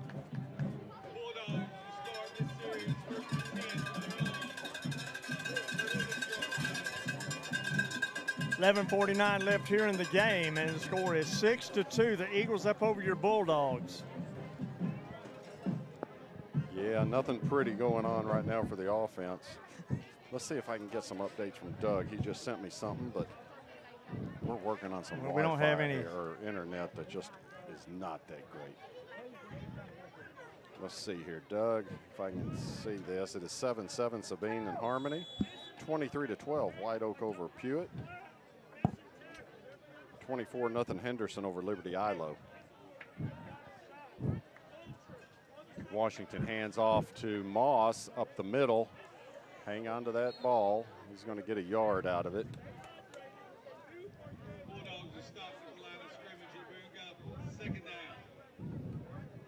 Let's see, it is Pittsburgh over DeKalb, 21-8.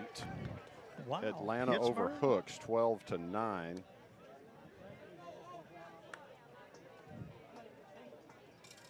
Q Springs all over Ore City, 30-16. Longview comes back as 17-7 over Marshall. Washington hands off. That's Moss again. Got a gap. Gets up to midfield. Gain of 11 on that carry. Trey Moss is explosive. Move those chains, boys. Down to the 50-yard line. Right at midfield, 1st and 10. Low snap. Oh, my goodness. That ball was Washington just needs to fall on it, and he does. Back to the 35-yard line. That ball was rolled to him. Loss of 15 on that play. Wow. Tough night. Tough night. That's going to bring up 2nd and forever. Got it about the 36-yard line.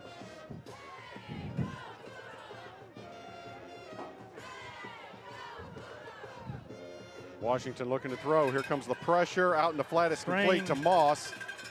He's going to get some of it back. Crosses over the 40. 6 yards. To the 41. Or to bring up 3rd and 19. Yeah, 3rd and 19 now for the Bulldogs. Under 10 minutes remaining in the game.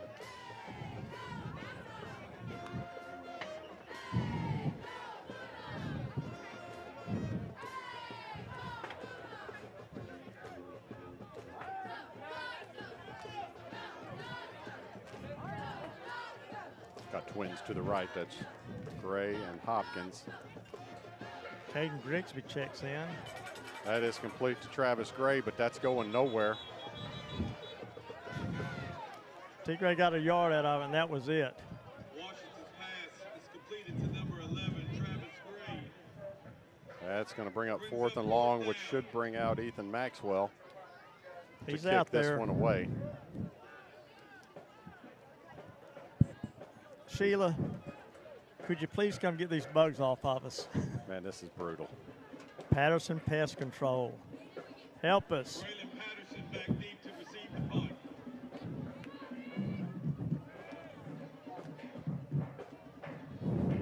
Maxwell to kick it away. Oh, almost blocked, but he gets away a decent punt. And it's got a good Bulldog bounce, so it comes back. So inside the 30-yard line, about the 29. First and 10 for the Eagles. 8:40 remaining in the game. All right, defense, let's go back to work. Be good to have a turnover right here and boy, that'd be get nice. some points on the board. Bobby, this has been a physical game on both sides. I tell you what's been physical is dealing with these bugs. All right, I'm not talking about it anymore. Yeah, you are. They're all Brutal. over your head. Brutal. You have no hair. They ate it all. Quick pass out in the flat is incomplete. Intended for number 8, Cameron Hunter.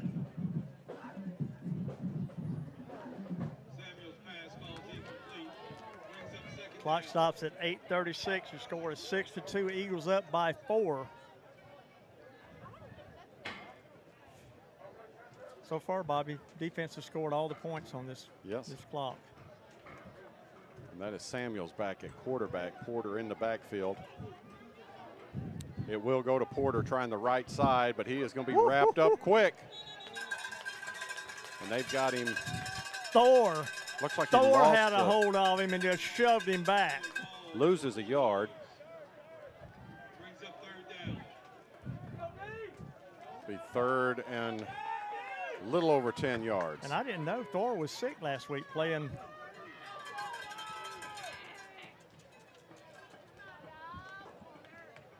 Sometimes you play your best games when you're not feeling well. Yeah. Remember Michael Jordan talking about that. Here we go, 3rd and 10, 8 minutes on the clock. Samuels rolls out, looking to throw, and it's batted down right back to him. It's fumbled. Fumble picked up by the Bulldogs. He's going to run it in. Yes! Number 29. 29 is Jason Webster.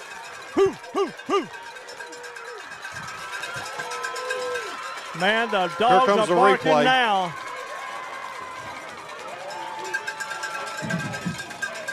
Bumble, he picks it up and just walks into the end zone.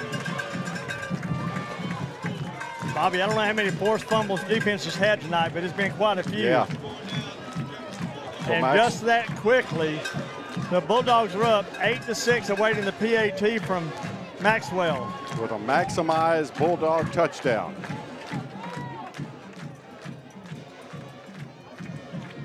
That gun, Bobby, that one. Here's the snap.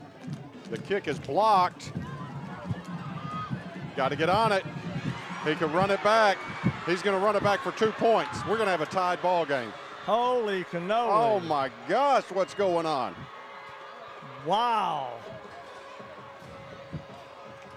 Man, oh, man. Wow, man. There's that touchdown once again. Samuel tries to throw. It's batted right back in his face, which he catches. Tries to run. He fumbles. Jefferson Bulldogs 8, Newton Eagles 8. Oh, man. 7:47 on the clock. Wow. And we are tied up at 8. The first guy that blinks is going to win this thing. Man. Or maybe he'll lose it.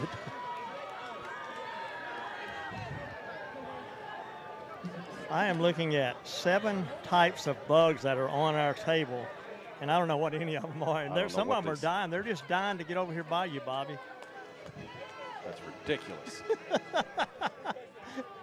They're everywhere. They keep going down your shirt. That's what gets you. That's what's bad.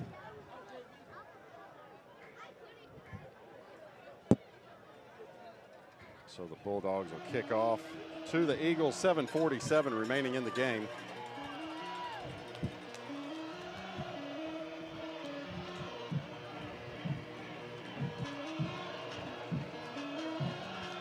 Braylon Patterson and KJ Porter back deep for the Eagles.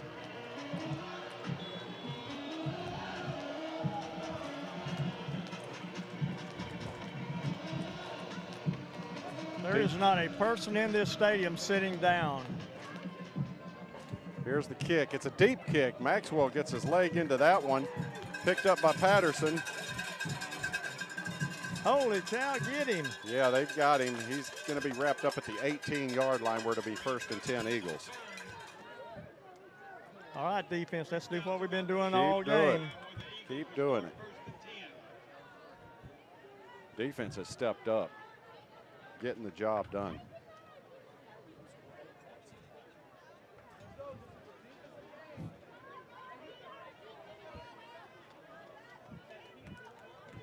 I think that's the first time Maxwell's had a kick blocked, isn't it? Did he have any last year? I don't remember having any. That's not his fault. Snap was bobbled here we a little go. bit. They gave it to the dog. Up the middle. And they're going to blow that one dead. Is that Patterson? I mean, Porter?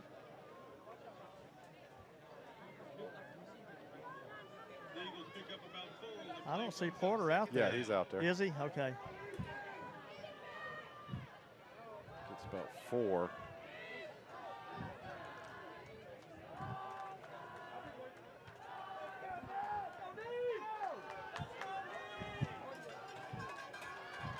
Second and 6. Up the middle once again. He's taken down. That was number 7, Cleveland Hunter. He's going to lose yardage. Fisher Bradley on the tackle. He's going to lose about 3. So to bring up 3rd and a long 8. Might as well say 9.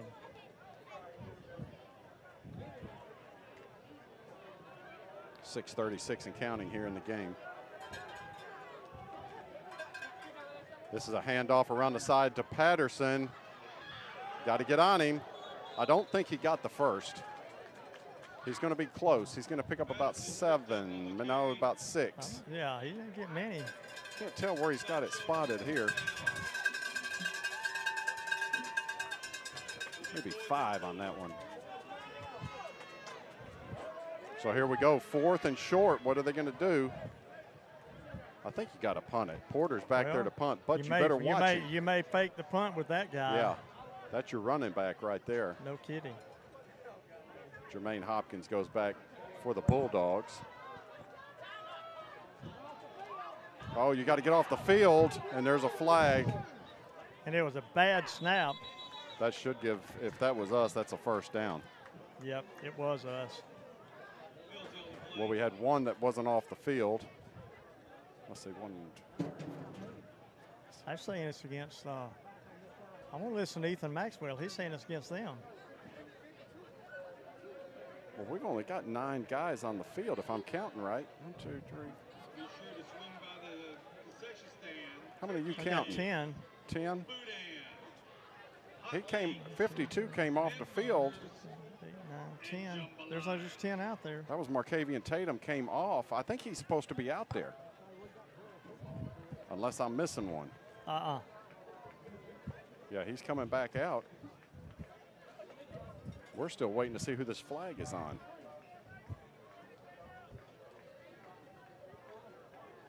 It would sure be helpful if it was against them. No, Mosley comes out.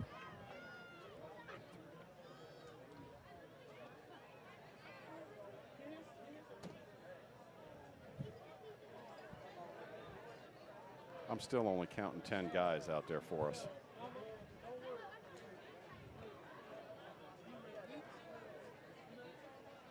You got 10. You're right, Bobby. There's 10 men out there.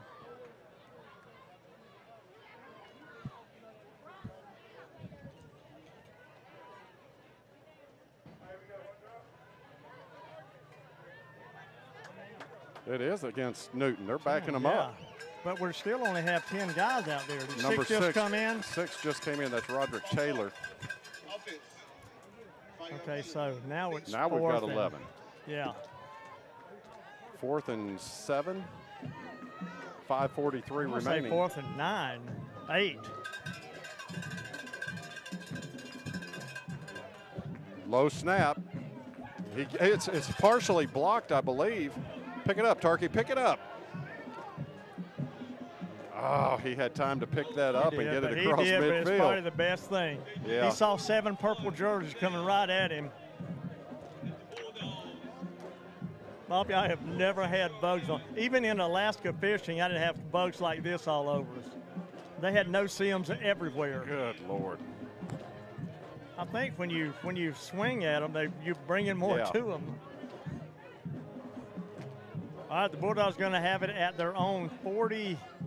Is it the 46 or the 45? I can't see. It's going to be the 46, I think. Yeah, 46. 1st and 10, 5:32 remaining. We're all tied up at 8.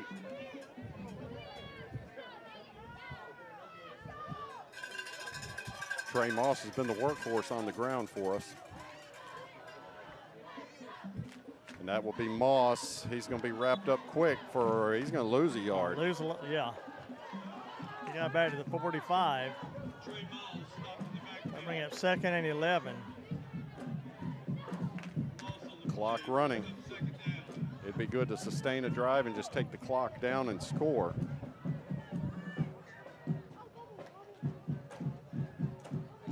Washington fumbles the snap. That's a backwards pass. You got to pick that up. No. That was a backwards pass. No, that's a touchdown. Yep. Golly.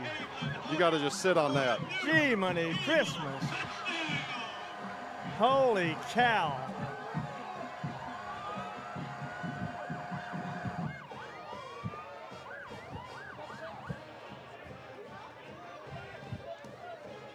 Now they're talking. I think it's a touchdown. That was a backwards pass from where I'm standing. Yeah. Obvious backward pass.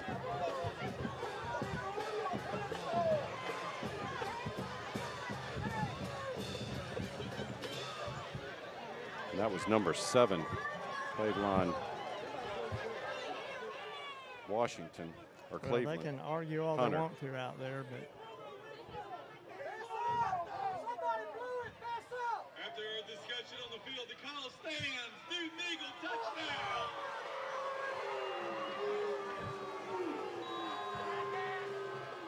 I can't argue with that one. That was. We just got to pull up our big boy pants and go after it. Yeah, that's what it was. Stop them here. They're going to go for 2. Samuel looking to run it himself. He's not going to get it. That's going to make the score. Once again, Bobby. Defense has scored every point tonight. 14-8. Here's the replay. Let's take a look. Jefferson Bulldogs 8. Oh, that's definite. He's 2 yards behind the line of scrimmage, or from where he was standing. Yeah, I can't argue with that one. Anytime that happens, you go get the ball, regardless if it's always. If it wasn't anything questionable. All right, 4:57 to get this thing done. We need a touchdown and an extra point to take this thing.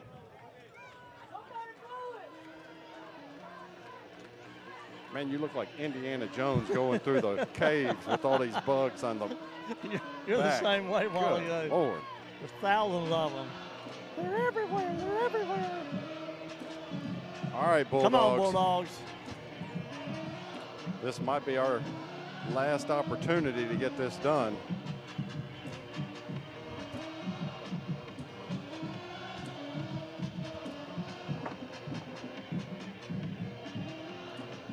Sounded like gunshots, didn't it?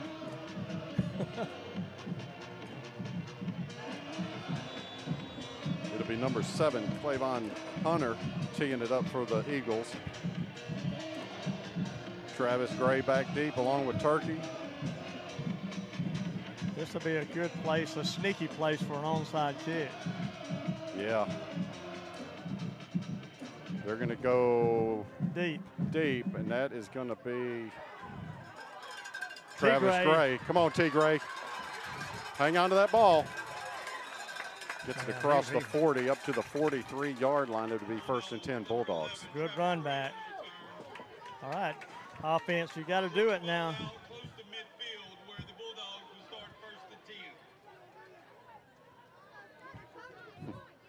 I'm going to start eating them.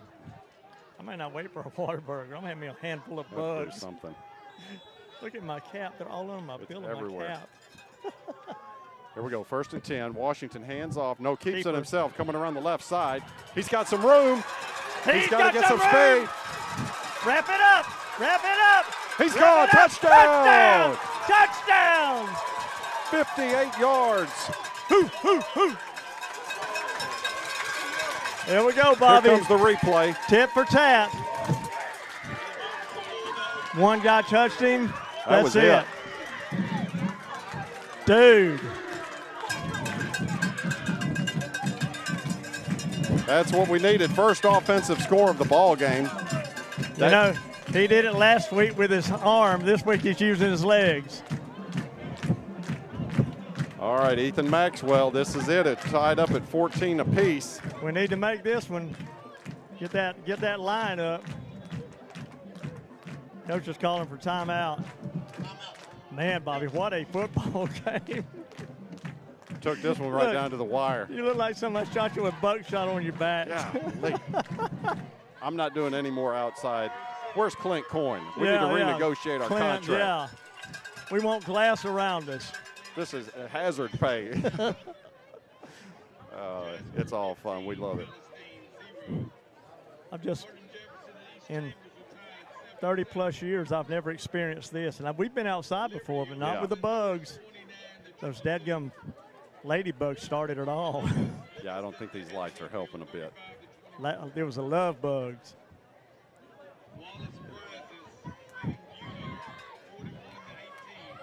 Bulldogs got a chance to go up here. 4:37 remaining in the game. Wow, I don't know what she threw, but she's got a hand on her, arm on her. The dog. Oh, really? She just ripped one out, threw some kind of blinking thing to the guy on the back row up here. Now look at this. We got the offense back out there.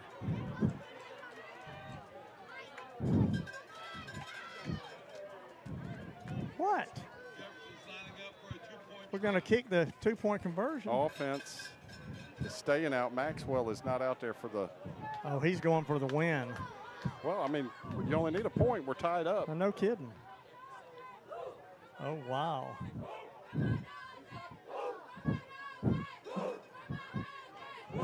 Got to put this one in. No. That is no good. So we stay knotted up at 14. I don't know. No good on the two-point try.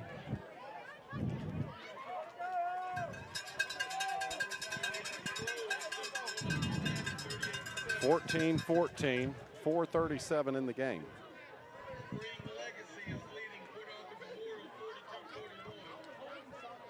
Well, he had his last PAT was blocked. Well, I was going to say, the snaps have been a problem all night, and that could very well be why they did that.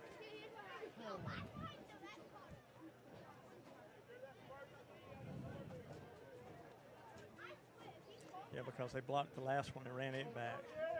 Yeah. All tied up 14 apiece, 4:37 remaining. All right, defense, you've been tough all night. Step up and do it. Back deep. Calls a fumble. They've caused 2 or 3 tonight. Braylon Patterson and Dalen Alford back deep. KJ Porter far side.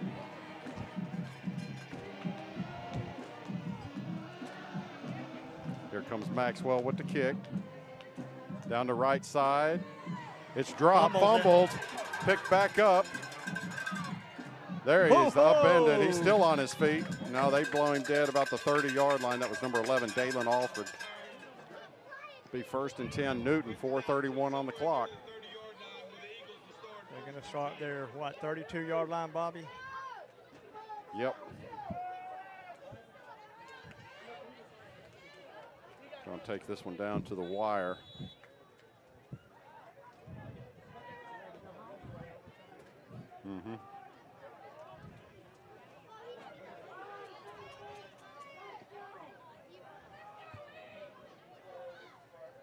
Here we go, handoff up the middle. He shoots out. He's going to be close to a first down, just to maybe a yard short.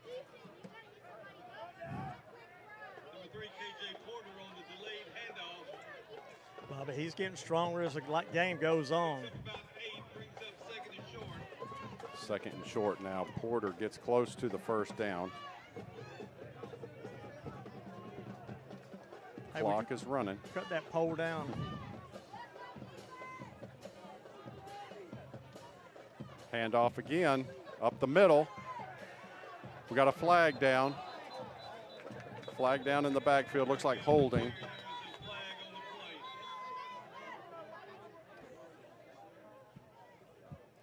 Clock stopped at 3:53, waiting for the officials' signal. Personal foul, defense. He was marking the wrong way, which was fine with me. That's going to mark off 15 against the Dogs.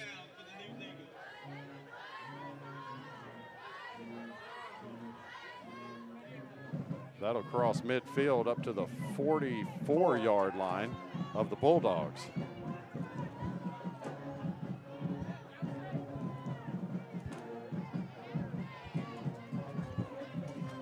Come on, defense. Defense has to make a play. Quarterback keeper Samuels over the right side. He squirts up for about 4 yards.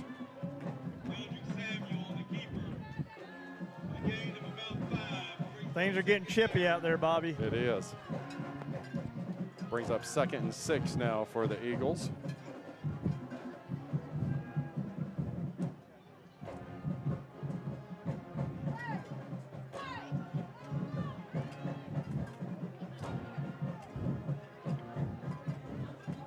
Hey, he moved. It's awesome. Yeah. False start to move him back. That's 5. right. Had my binoculars up and I saw him. It took him 2 seconds to call it, but. There we go. That's going to push him back 3rd and 10, or 2nd and 10. A little over 10, 2nd and 11 now.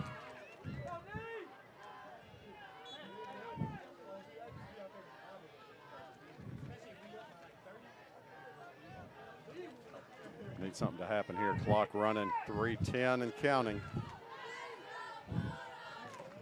It's Samuels at quarterback, overloads the right side. Now they're going to call a timeout. Need a defensive stop here.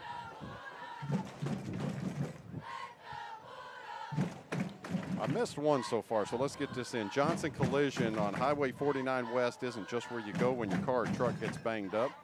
It's also the collision repair place that's teaching Jefferson High School students the skills needed to work in a shop after graduation. A hands-on education and attention to detail when they repair your ride. Call them to learn more at 903-665-2233, right here in Jefferson, Texas.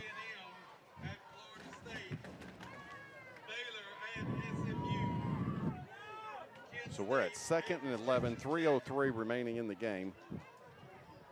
Newton has the ball, Jefferson territory, 45-yard line. Utah at Texas A&M.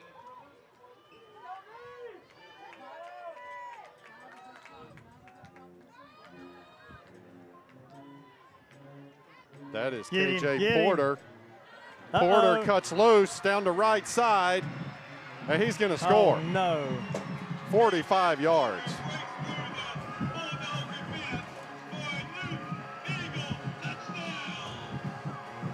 all right, Bobby. We got 2:55 left on the clock.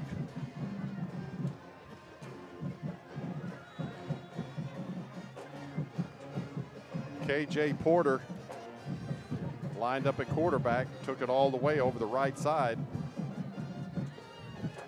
Newton extends the lead to 20-14. They're going to go for 2 here.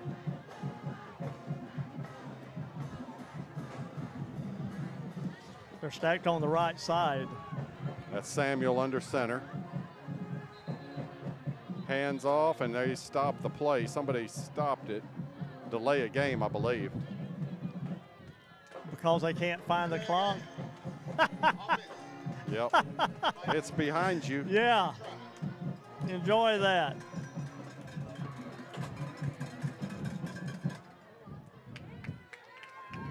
So that'll move them back, make this one a little harder. The old ump power, I believe he's about wore out, Bobby. There's not much ump left in him. He looks like he's filling in at about 380.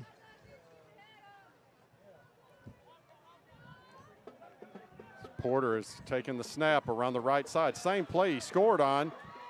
Trying to turn the corner. It looks like he got it. He got it. He got it.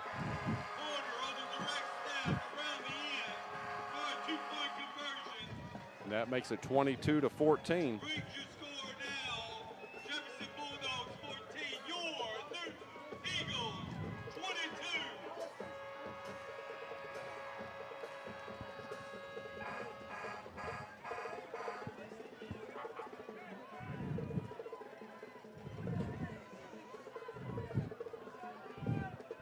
22. .255 remaining in the game.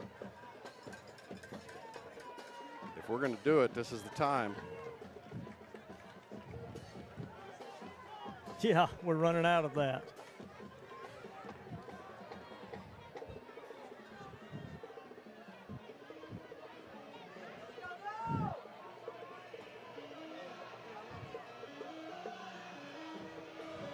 Travis Gray, Jermaine Hopkins,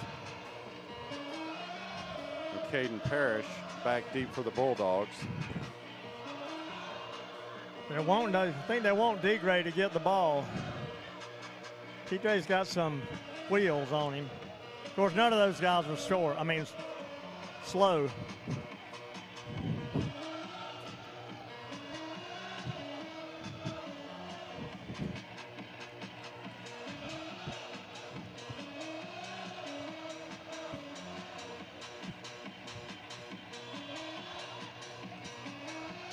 Number 7, Kavlon Hunter to kick off for the Eagles.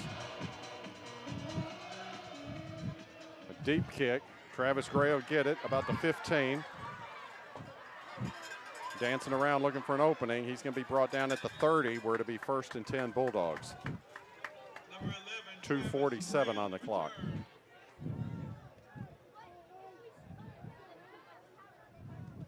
Brought down by number 18, Levi Cooey. 22-14, Newton up over your Bulldogs. 2:47 left on the clock. Well, this has been a defensive battle all the way.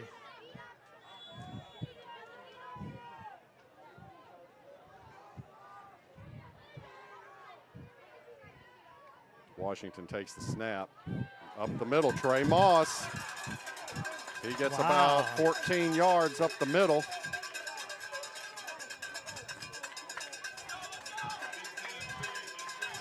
Bulldogs up to the line fast, but we got a man. Travis Gray needs to get back. He's still offsides. No, Travis. There's the flag. No. There's the flag. Oh. Man, you got to check. You got to check. Oh. End of the game, you start to get a little tired. You got to watch what you're doing.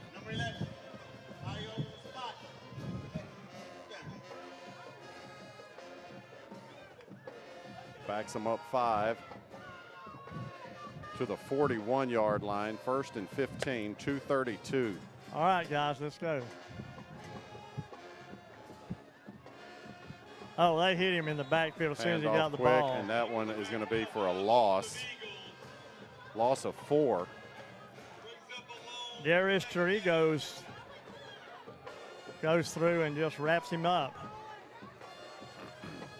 Clock still running.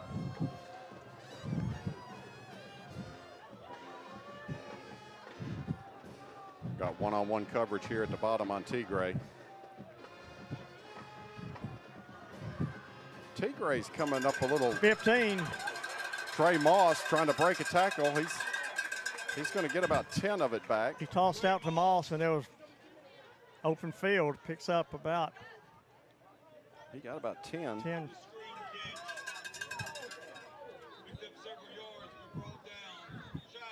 Down to 139. We got to get moving. Clock got to stop. Yeah.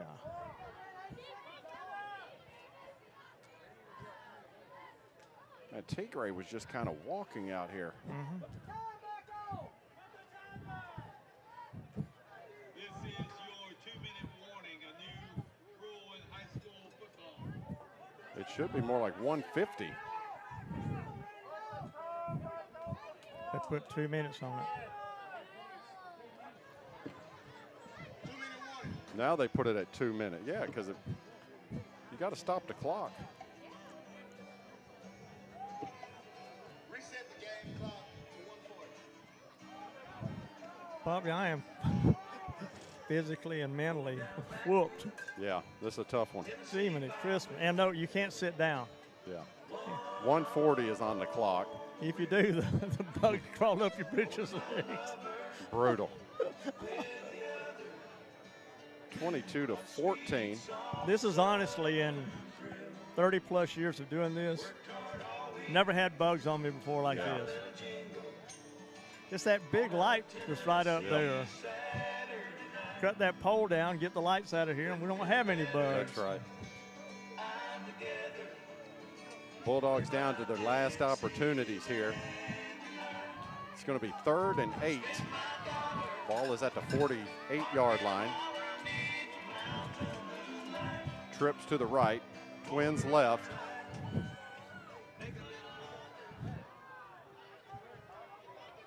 Low snap once again. Washington dancing around. He's going to pick up maybe a yard. That's going to bring up 4th down. 4th and 7 now for the Bulldogs. Clock ticking at 1:23. Got to get something going here. Now they take the timeout. Look where the ball is and look where the down marker is. Yeah.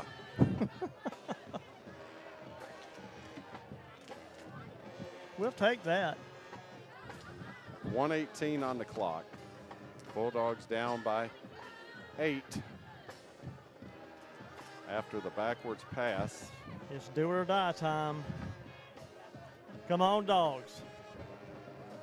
Well, this has been a defensive battle all night long. Yes, it has. Newton will be in Tatum to take on the Tatum Eagles. The Jefferson Bulldogs will be back home next week to take on the DeKalb Bears. Yeah, next week we're back up in safe country, up in our Yeah. booth. With air conditioning, lights, Air and conditioning, no bugs. No bugs. Every now and then a red wasp will get in there and lighten things up. Yeah.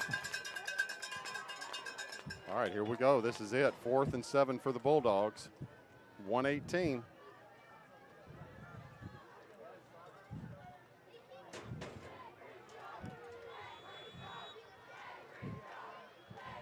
Empty backfield for Washington.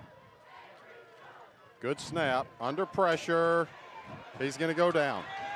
Ball game. Got a flag. We got a flag. Oh, we do have a flag back here. Hold up. Hold up. Holding. Got a flag. Come on, guys. There's a flag. Listen to you. The referee's trying to tell you you got a flag back here. Now he gets it. Now he gets it. He's just a little slow getting up to it. And it was holding. Yeah, that should be a first down. Move those chains, boys. It'll be a Bulldog Bail Bonds penalty flag.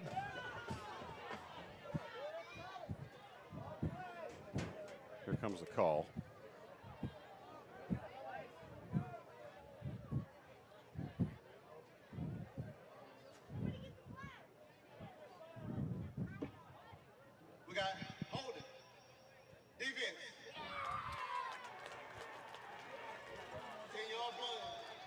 That's an automatic first.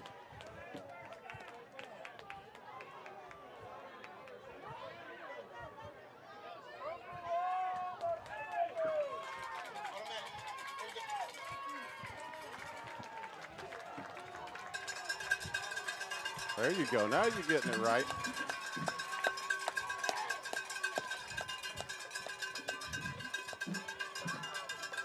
Riverside Bank first down. Ball put it at the 41, first and 10. 1:13 on the clock. Bulldogs still alive here. Now the timeout comes from Newton.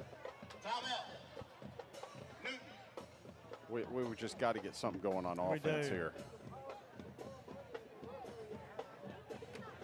Got to get in the end zone, tie this thing up. Offense for the Bulldogs has just struggled all night. Trey Moss and Washington on the ground has mainly produced all the yards for the Bulldogs. But like we talked about, Ned, this a defensive game. It is. From the start. Both defenses have come up huge, and they've caused fumbles. Yeah, safeties, blocked kicks. All right, here we go back to the action.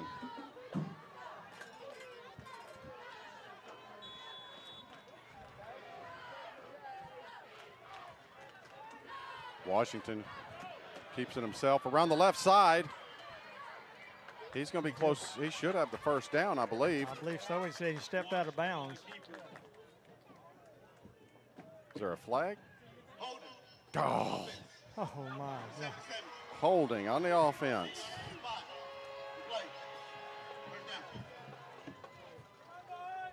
Well, that's going to back them up 10.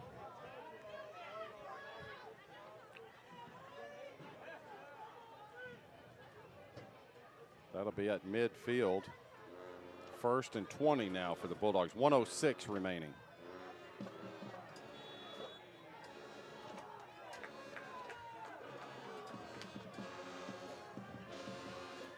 Empty backfield for Washington, looking to throw. Off his back foot, Oh, nobody available. His receiver stopped.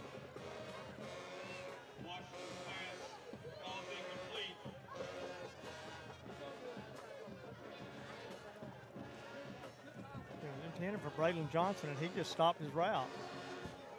Second and 20 from midfield, 1:02 on the clock.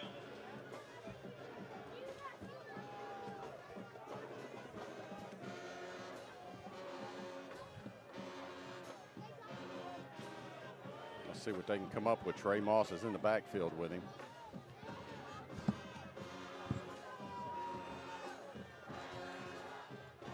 Washington looking to throw. There's pressure. He's going deep. He's got a man wide open. Wide open. That's number 12, Caden Grigsby. 30 Down yards. to the 20-yard line. So we got 57 and 56 seconds left on the clock. Clock is stopped. They're going to get lined up, and then they're going to start it. They got to be ready to go.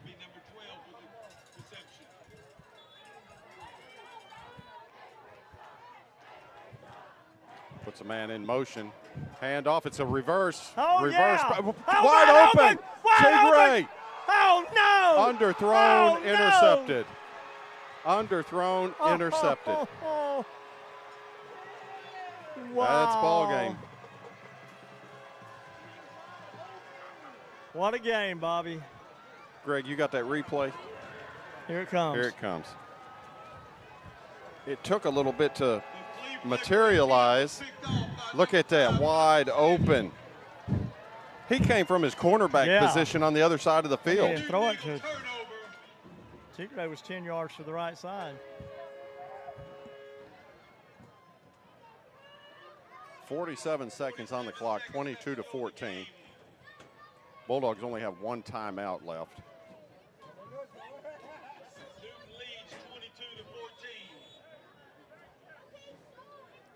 Well, they're just going to snap the ball one time, and that's it. Unless we've got an out or two.